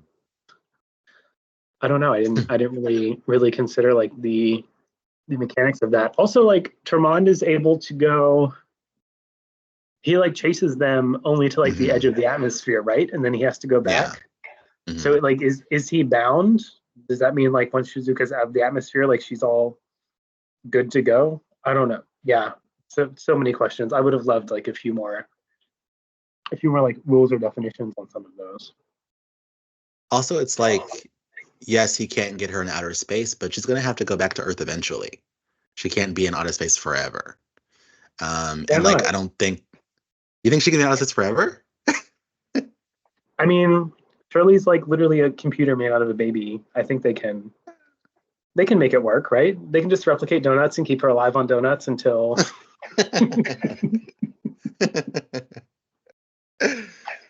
That must be one hell of a yeah. donut. I would like those kind of donuts then. It keeps you alive. But yeah. And I'm curious. I know we kind of skipped over a little bit, but to go back a little earlier in the story, since we know that both Shizuka and Katrina play the same song for their quote unquote final recital, um, why do you think that Katrina got applause but Shizuka did not? Um, I think for me, part of the um, like reason Katrina plays and like the way she plays music is so it feels so different from what Shizuka was aiming for. Like it doesn't feel like Katrina is like playing for recognition or anything like that. It's just like she's just Mm, playing because she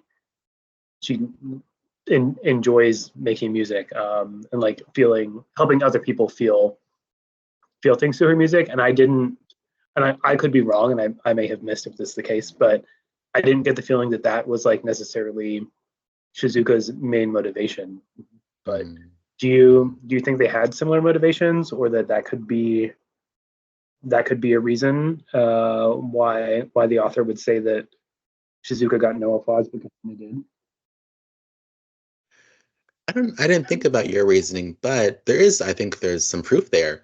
But I think for me, the reasoning was that even Shizuka says the song they're playing, Bela Bartok's solo sonata for violin, it's not written by a violin player. So when it was written, the person wasn't thinking about how it would sound. And like, even though, yes, it is a technically perfect song, even to the most highly trained ear, it would still sound wrong because it's such a frantic song.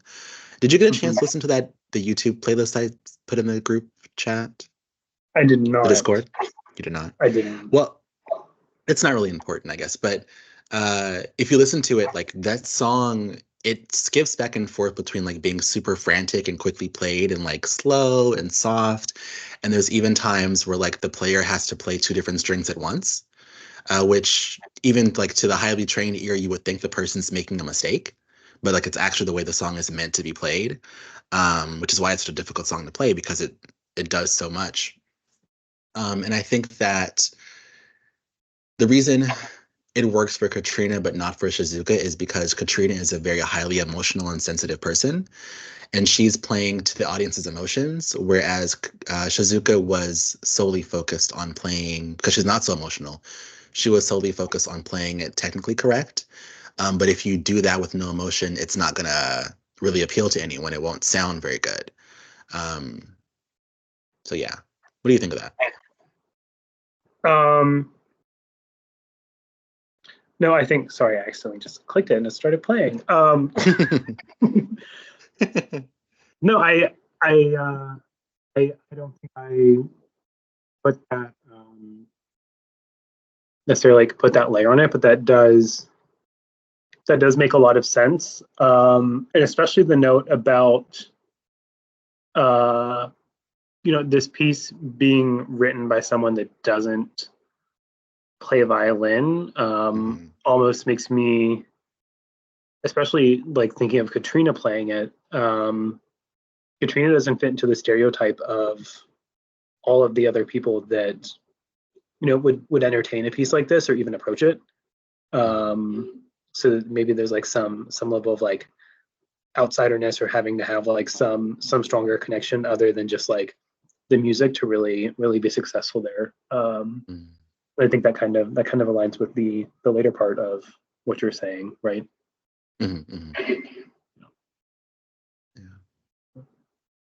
And I'm curious, I guess, do you consider yourself to be someone who is involved in like the art world at all? Um, do you consider yourself to be that kind of person? Um, I don't know what you mean by involved in the art world, but I'll say sure. Um, I mean, I know how to read music and play some Hmm. instruments sometimes. Um, it's like some of these things, and I did not in a very long time, in like 20 years have I played violin, but at one point in my life I was an orchestra child, so I did play quite frequently. But uh, yeah, sure, I'll say yes. I consider myself to be involved in the arts. Why do you pose that question? I asked because I'm curious. The story, I think, uh, there's a common theme of a disregard for what is considered to be like low art and high art. Um, did you notice that in the story, how like a lot of people really love and highly regard the classical music playing, but everyone seems to like think that Katrina's playing of video game music or anime music to be like childish or like wrong or inappropriate. Did that stick out to you at all? Yes, it did.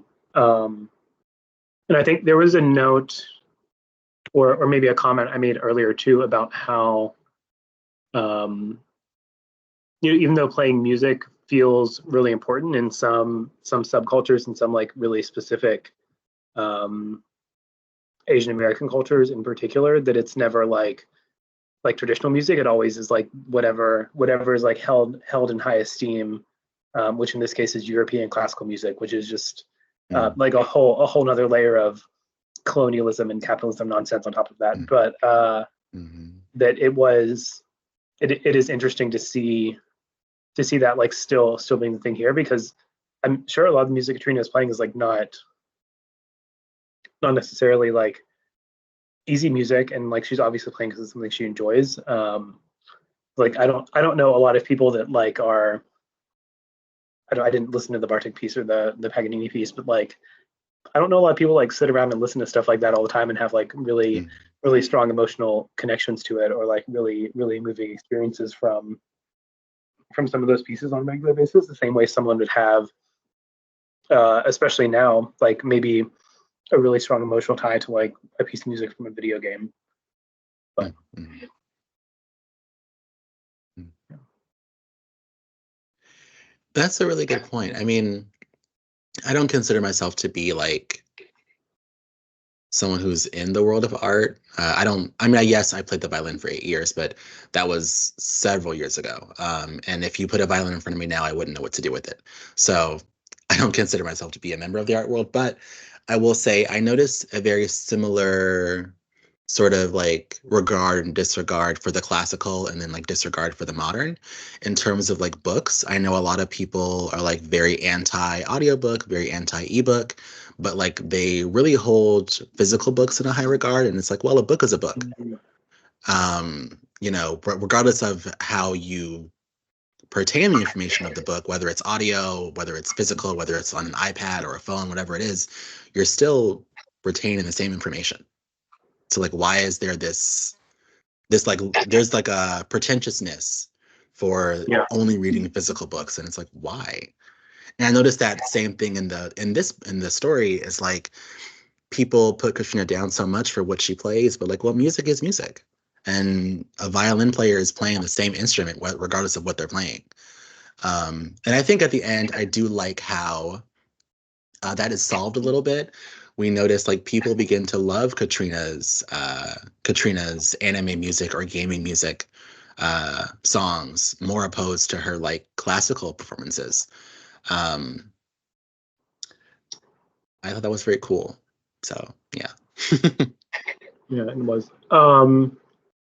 Just as a general question, do you think this story could have worked if it wasn't about like classical music or violin in particular? I feel like we get a lot of there's just a lot of media, particularly about like violin, and I will say ballet falls into this too, Mhm. um, of people like really, I don't want to say torturing themselves, but going to like extreme lengths to be really, really proficient in like these like niche arts areas. Like we don't ever, I don't think I've ever seen like a movie or a story about like a professional cello player, but Mhm. I can name like three off the top of my head about violin players easily. Mhm. Do you think it would have worked if it had been like another discipline or some other like form of arts? Hmm. That's a good point. I'm not sure. I think possibly not, because I mean, well, I don't personally, I guess, think this. I know a lot of people do think ballet is very feminine. So, like, if we were focusing on ballet, I don't think Katrina's father would have ever allowed her to do that. Yeah. Whereas violin is something that, like, yes, I don't think people look at violin as being a very masculine instrument, but it's not something that you would consider feminine. Mm-hmm. I guess outright you wouldn't consider it feminine. So a different discipline, I'm not sure. I'm thinking of other things like dance. I'm thinking of other instruments. I don't know. Hmm. Yeah. I don't know either. Like even I don't think I could get the same story if it was like about playing piano. I don't know if it Hmm. would work. Hmm. But Hmm. Also, I think with piano, it probably wouldn't have worked because pianos are so expensive, and we know that Katrina bought like a cheap yeah, eBay replica. So I guess Katrina that's how that works too. Yeah. wheeling around a baby grand piano. Yeah. That's a really good point.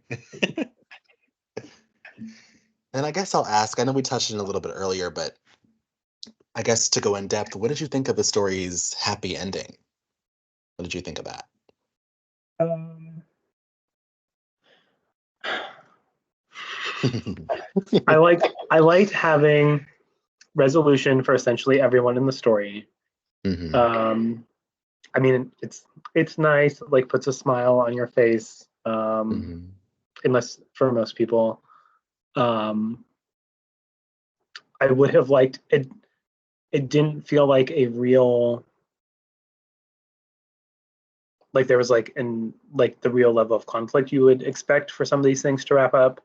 Hmm. Not saying that I need conflict for a story to end, but it was it did wrap up a little bit too nicely in my opinion. But again, it is a fiction story with aliens and demons in it, so I can't it's not real life, but no, it makes me want to like know what happens next a little bit. I don't know if I'd Mhm. want a full sequel, but maybe like I don't know, some like short stories of Shizuka and Lan out in outer space would be really cool.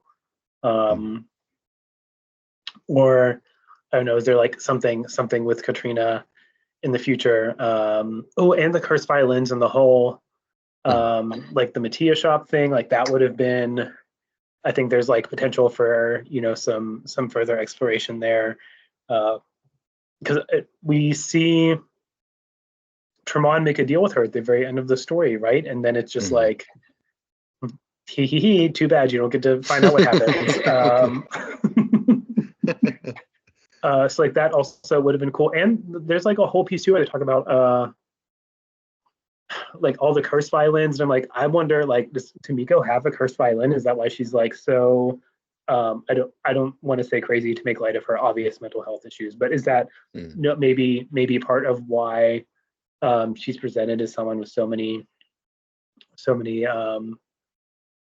like mental health struggles that present in like some very egregious ways in the story.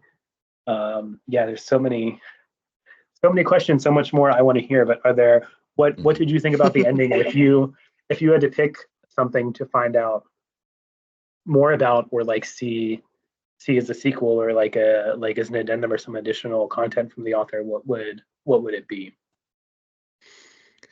I mean, I think for the end, I liked it, but I think to go back to your like I think one of your initial thoughts when we started the discussion is the whole thing is very Deus ex machina. Like it's like all perfectly wrapped up in a way that like I don't think I would really believe, but it's a fantasy story, so I guess I can suspend disbelief. But uh yeah, it's just all too perfect.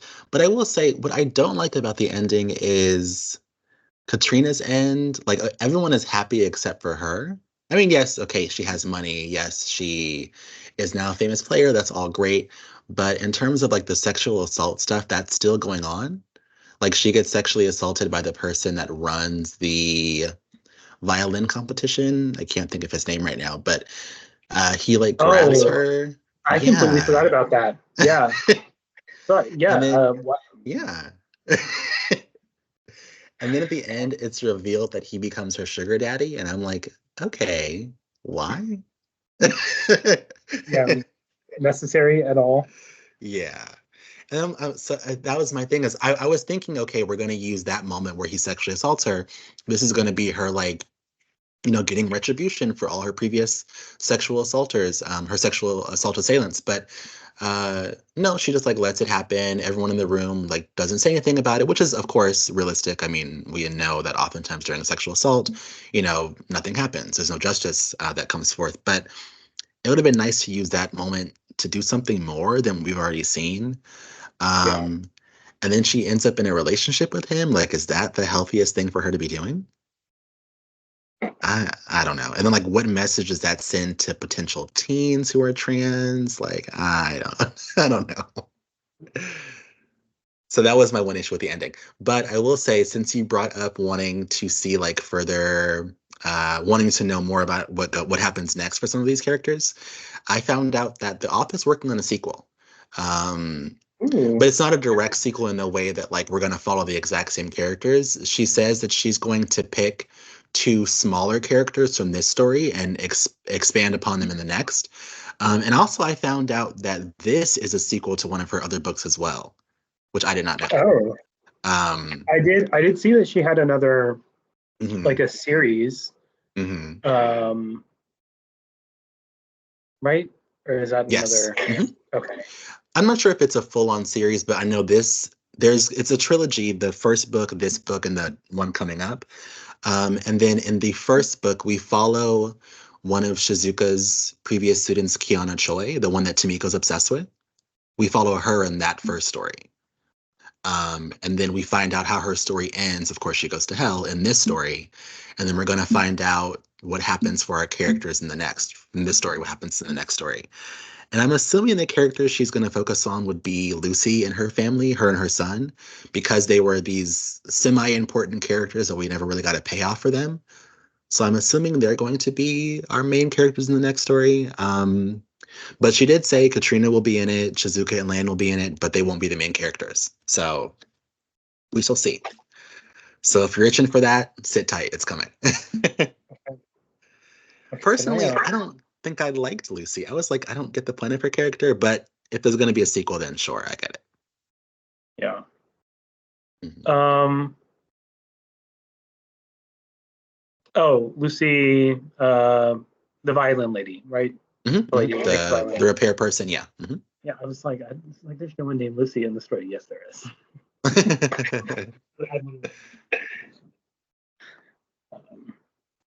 Yeah, so I will say I think not that I really consume a lot of like television or movie content, but this may be one that I think I would appreciate seeing adapted to. I don't know, like maybe a movie or a mini series or Mhm, something could be kind of cool. I think there's a lot of opportunity there for good mhm. like on That's, screen storytelling. mhm. I feel like it would definitely be something on HBO because it's so explicit. Yeah, So, yeah, oh yes. but yeah, I could see HBO eating this up. So maybe one day. And I'm curious with the story's ending, seeing who Shizuka is in the beginning and then seeing who she is in the end. Do you believe that Shizuka is a good person? I know. Um,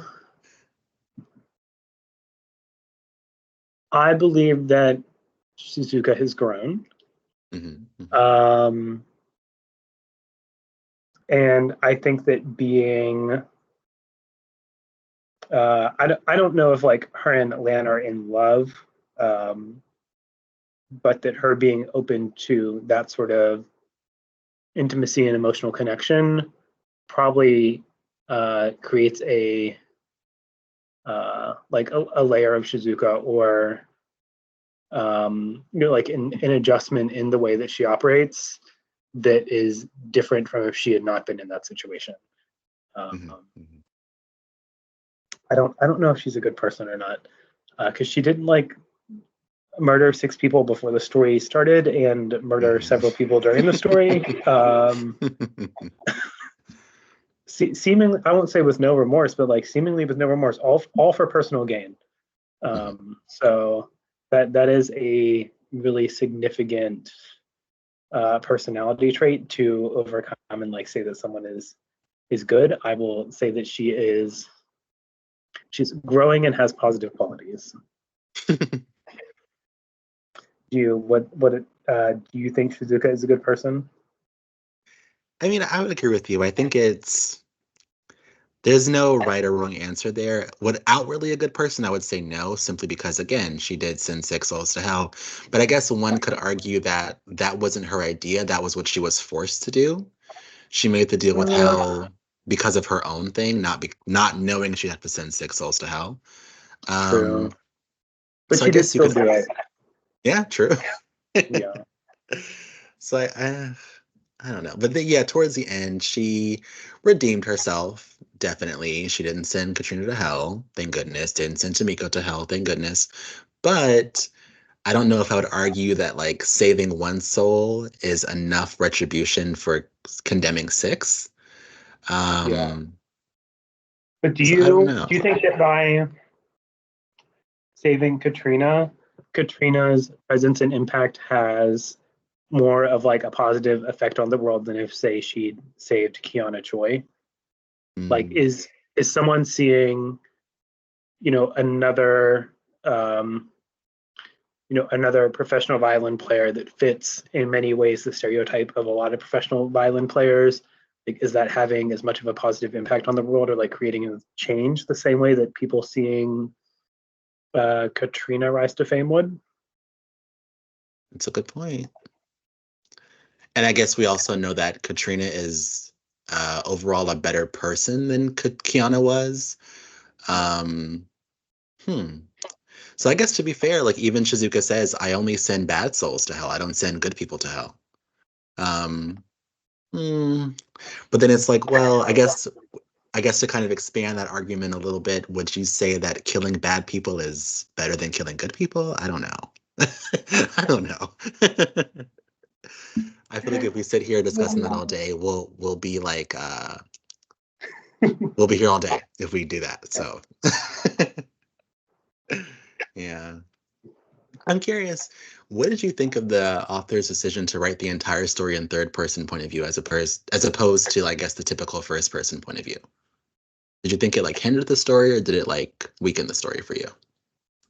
Um, I I don't think it weakened it just because there were so many characters that Hmm. having everything from one person's point of view may have been a little, even if it wasn't biased against a certain character, I would have, I think, felt at points like, oh, are we not getting, like if it was from Katrina's point of view, oh, are we not like getting a lot of Marcus's experience because he is Hmm. a cis male, or because he reminds Katrina of like uh, people in her life that were like unkind to her.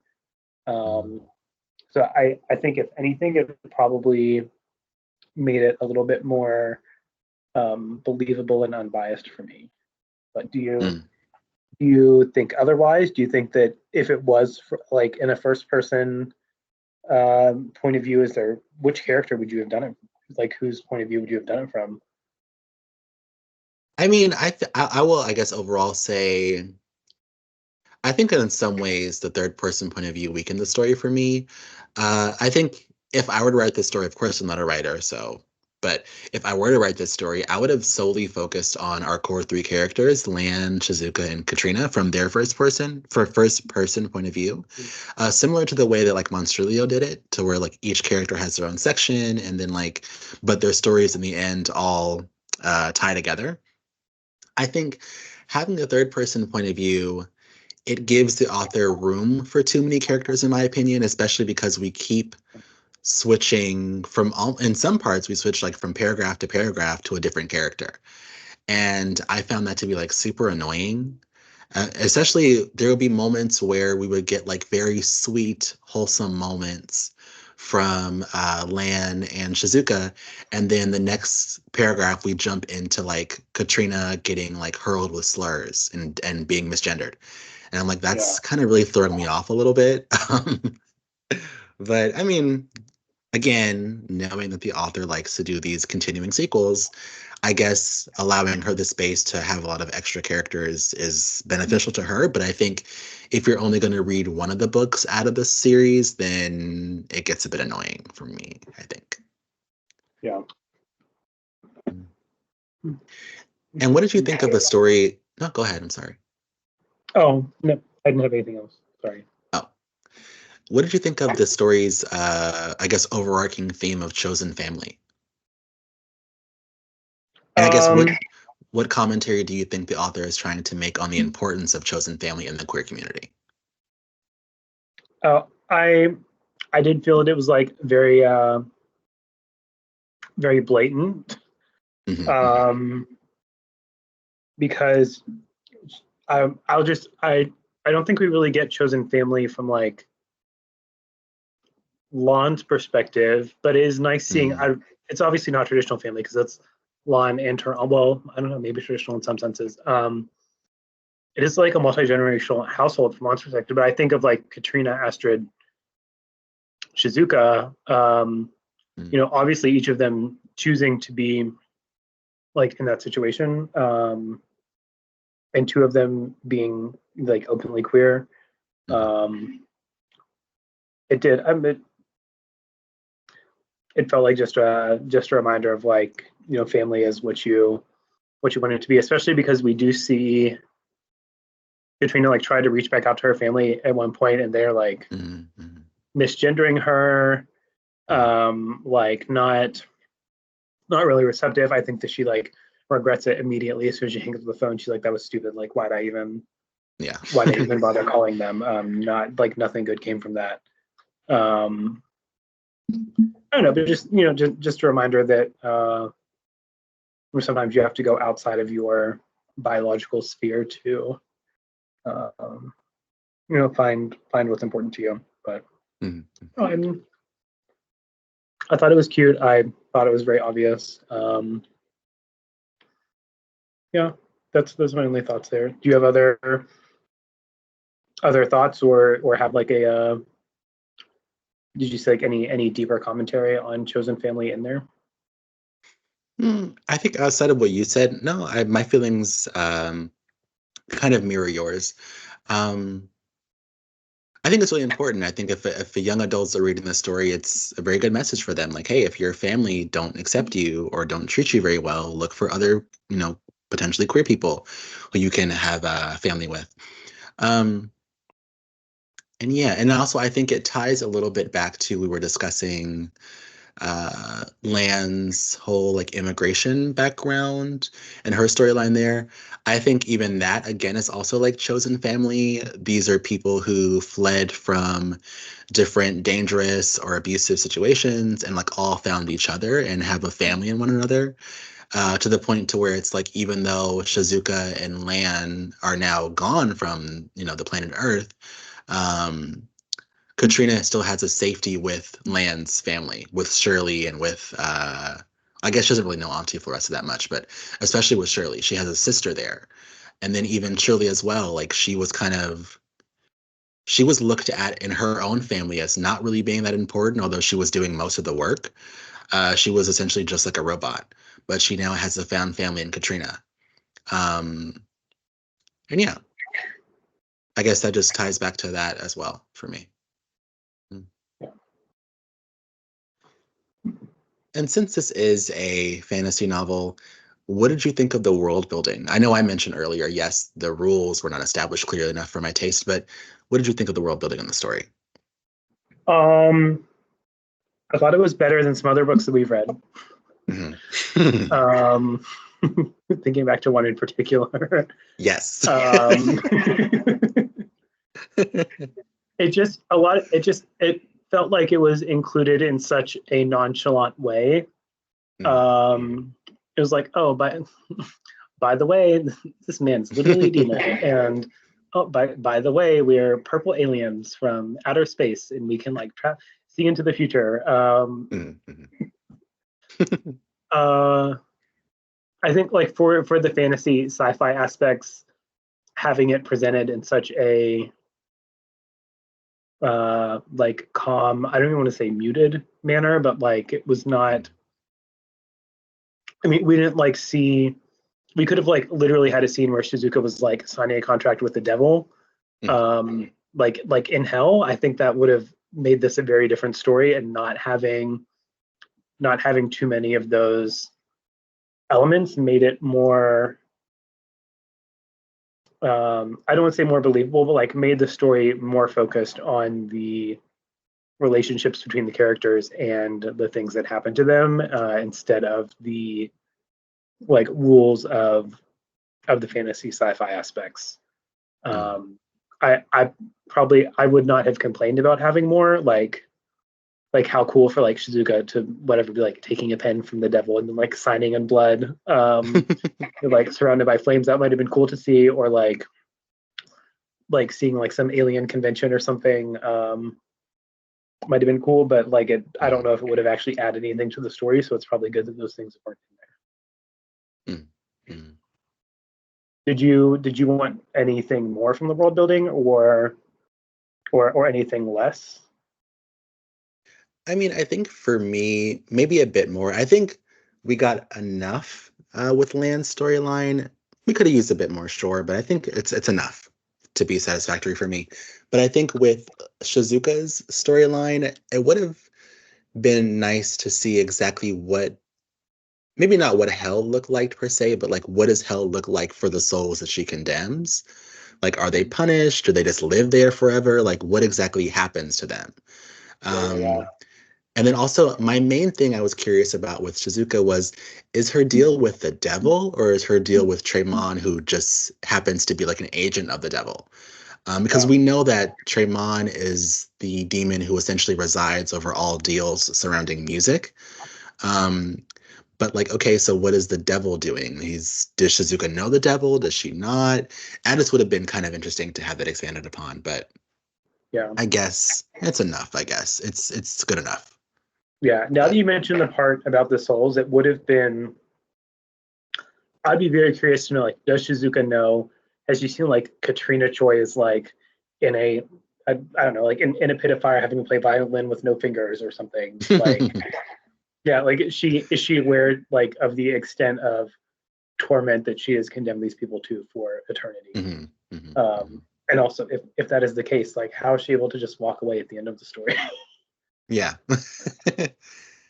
And then also Tremont mentions like, when I took your soul, my intention was to offer you this like permanent deal as like Queen of the Hell. What would that deal have been? Like what would she have done? Like how would it have looked? I would have liked to hear a bit more of that, but good enough, I'll say it. Good enough. Sure. Um and I guess I'm curious, would you consider this book to be a YA novel, or would you consider it to be more like an adult contemporary novel? Um, the writing feels like it's intended to be YA, Hmm, hmm, but I don't know that some of the content would really put it there. mm. Um, but again, I could be wrong. Like young adults and teens still experience everything that has happened in the book. Hmm. So yeah, I'm not sure. Is there like an in between category I can choose? Like young contemporary modern adult. I wish, but that's my Um, thing too. Is I'm not sure yeah, if I would. I do feel like it skews a little bit. I don't want to say juvenile, but a little. It feels a little bit too YA to be considered like a Mhm, mhm, just like a contemporary novel. But at the same time, it skews too adult to feel YA for me. mhm. Yeah, I have to agree with you. But even Rika Aoki herself says that it's a YA novel for adults, for older audiences, and I think that's probably the best description of it. Because I even think of the love connection between Lan and Shizuka. It's almost too perfect to where this is very much something I can see in a YA novel. It reminds me of The Yes. Taking of Jacob Livingston, like that very similar thing. Like it's just too perfect. Yes. But for young adult audiences, I guess they want that kind of thing, but adults wouldn't. But I do know there are some adults who love YA. Like I know a couple who do. So good for them. They have this, I guess. Yeah. And I guess my final question before we move on from the book is all the books we've read, of course, have been like queer POC novels written by queer POC authors, and they all, at least to some degree, involve themes of trauma. Do you believe it's possible to write a book centered around queer POCs that doesn't involve trauma, or is that like totally unrealistic to do? I don't think in like present day America that it would be a believable story. Mm, But I do think it's possible to, um, create a story or create a work that doesn't focus on it or put it so much at the forefront of the reader's mind. mm, But again, a lot of that I think depends on who you are writing the story for. Like if this, without including a lot of the elements, the trauma specific elements that are in the story, I think that someone that doesn't have a queer experience, a trans experience, a POC experience, to like understand some of those things mm, would not see like the level of complexity that lies with a lot of these characters, and like especially for a character like Katrina, without like mentioning some of these things, she may have just like come across as like a spoiled runaway, which I like may is not what we want to uh, like see in a character like that to really understand um, like the level of development we need, or like see her and grow, and I don't really know that we see a lot of necessary sacrifice from Katrina until the very end. But mm. um, yeah, I don't know that it would be believable enough to people that have those experiences. Mm. or like meaningful enough to people that don't. But that's just my uh, like personal pondering with a like nice heavy question right at the end of our discussion. Yeah, it's a hard question to come up with an answer for on the fly, so I'll give you a break on that one. Yeah. But what are uh, your but tell me what you're thinking there. I think I'm torn. I mean, I think if we're discussing realism, there needs, I don't know if I'd say needs to be, but there is going to be some level of trauma, whether it be from family, from friends, kids at school, whatever. There's going to be some level of trauma there. Um, but I mean, I also know there are queer people of color who have, good backgrounds. They don't all have this like homophobic family life and like bullied at school. Some of them have great lives.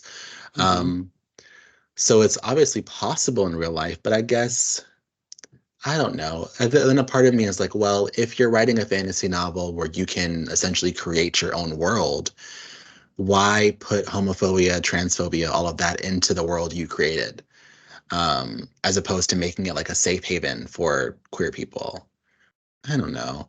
Then it's like, for me, would I gravitate towards a story that is like happy-go-lucky? Probably not. But is that because I'm so conditioned to believe that queer POC novels have to have that to be believable?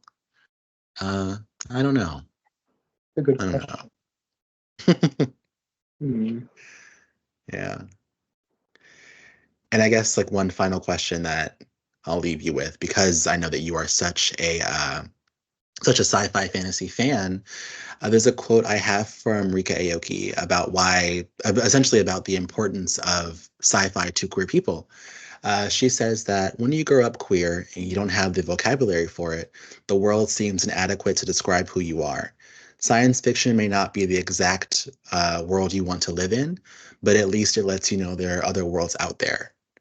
Um, and I guess I'll ask you, how has sci-fi impacted your life as a queer person? And like, do you relate to that quote, being someone who is queer and then also such a fan of sci-fi and fantasy?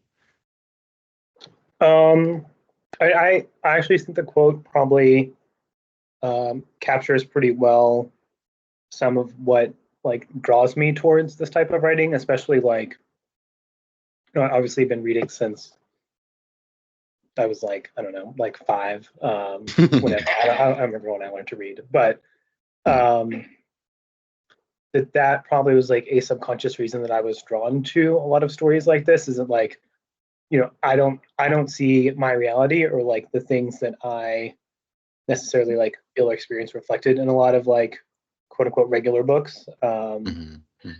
But that like with this sci-fi fantasy element that maybe like oh I am subconsciously like instead of like seeing myself as a queer person, I'm like oh maybe I'm like an alien in this story, and that makes it a little bit easier to like relate or digest. So I appreciate the quote. I think that it does a good job of sort of capturing that.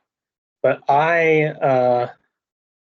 knowing that you're not necessarily the biggest sci-fi fantasy fan, Mm. uh, I'm curious. Do you have like an opposite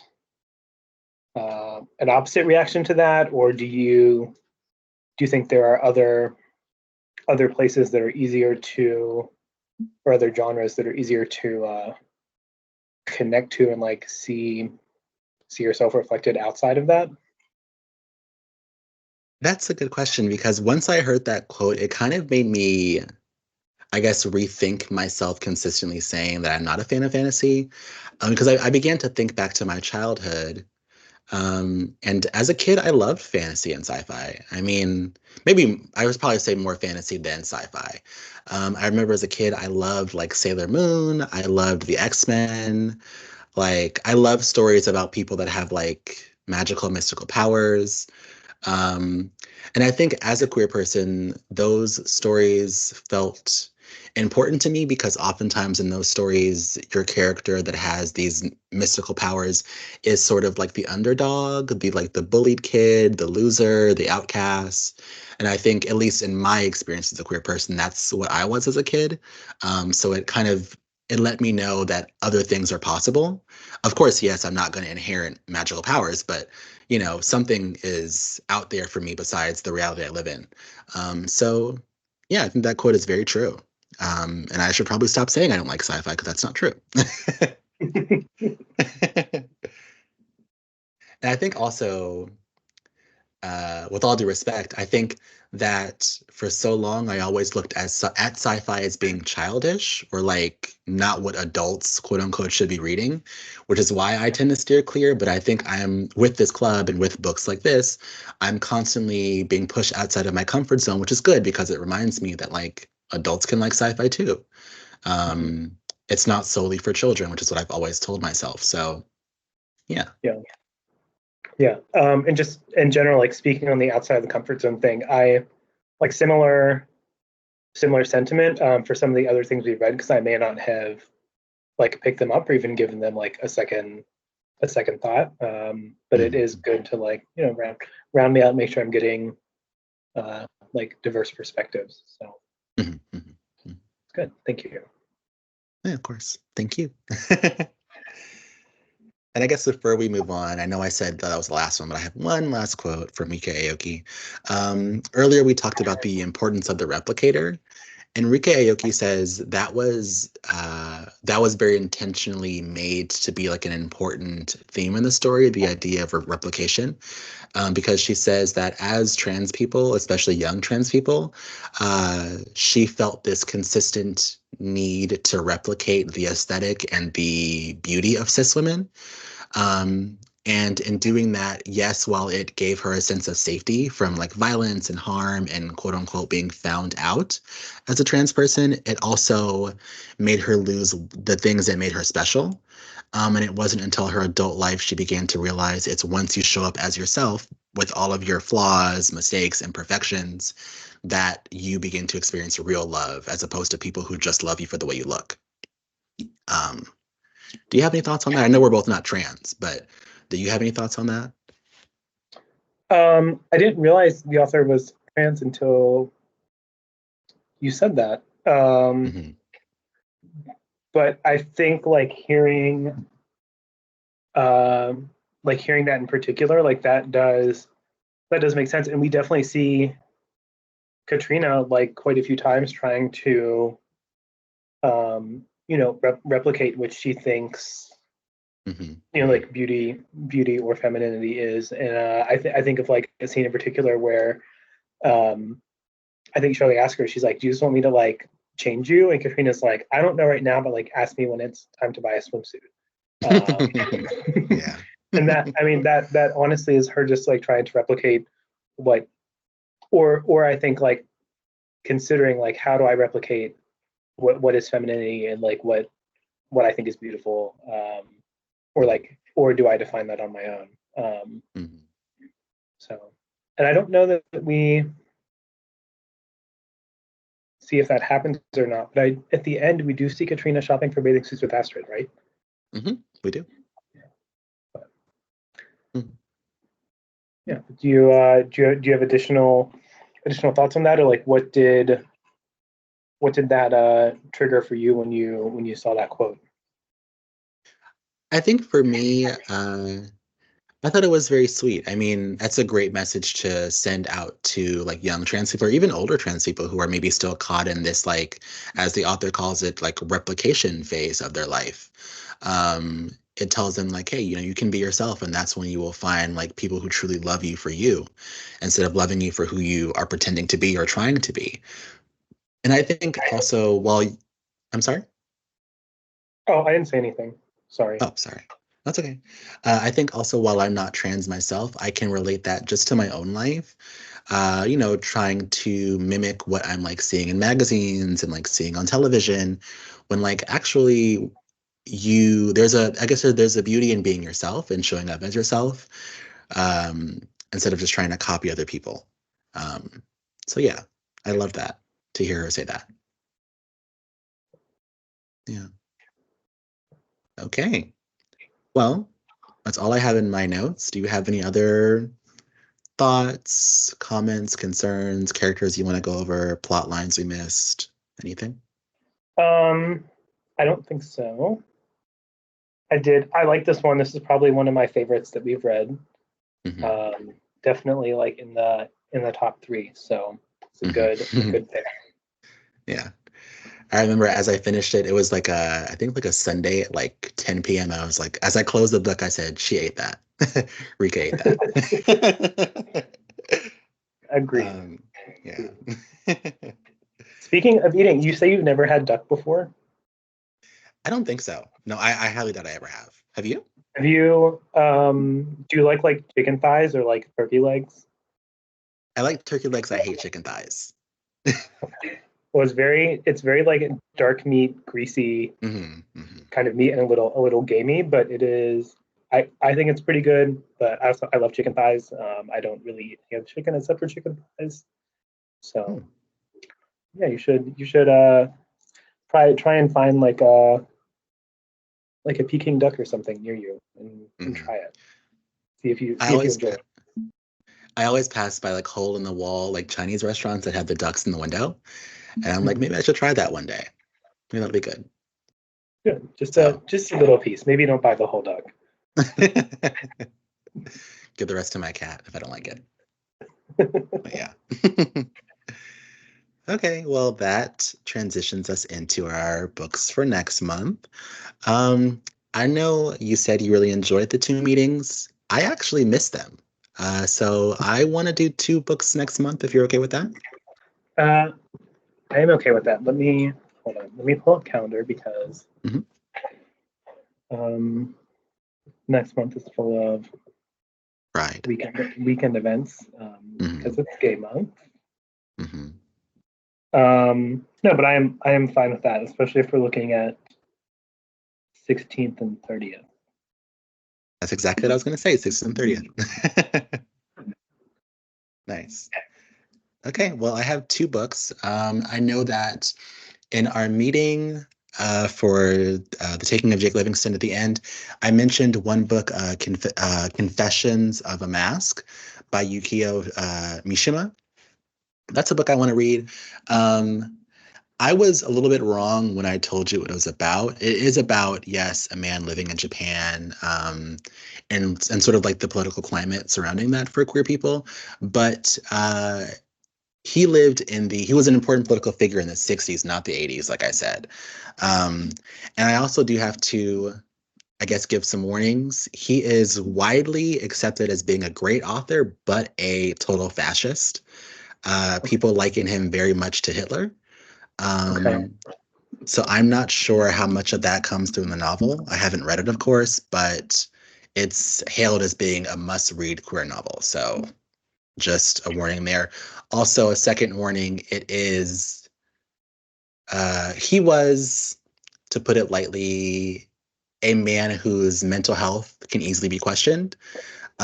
So the book contains a lot of sex, but a lot of the sex is sexual violence. So I will say be prepared for that, but also maybe don't read this book at work. Um, it's probably not the kind of book you want to read in public. Okay. So just a forewarning there. And the other book is The Love of Singular Men by an author named Victor Herringer. It's a similar sort of story. Victor Herringer lived in Brazil, and it's about the Brazilian political scene in the 70s and how that impacted queer people. It's more of a love story. It's not as, I think, traumatic as Confessions of a Mask. And it's also a little bit shorter. The Love of Singular Men is about, I think, like 140 or so pages. And then Confessions of a Mask is like 220. I will go ahead and, as always, send you the links to the book descriptions in the chat so you I can read the already descriptions. Oh, you did? read them while you were talking. Yes. Nice. Are you okay with those two Um, books? yeah, these both look great. Okay, cool. So do you have a preference on which one comes first? Again, we agreed on the 16th and the 30th. And The Love of Singular Men is shorter than Confessions of a Mask. So I guess I'll ask you, which one do you think you would need more time to finish?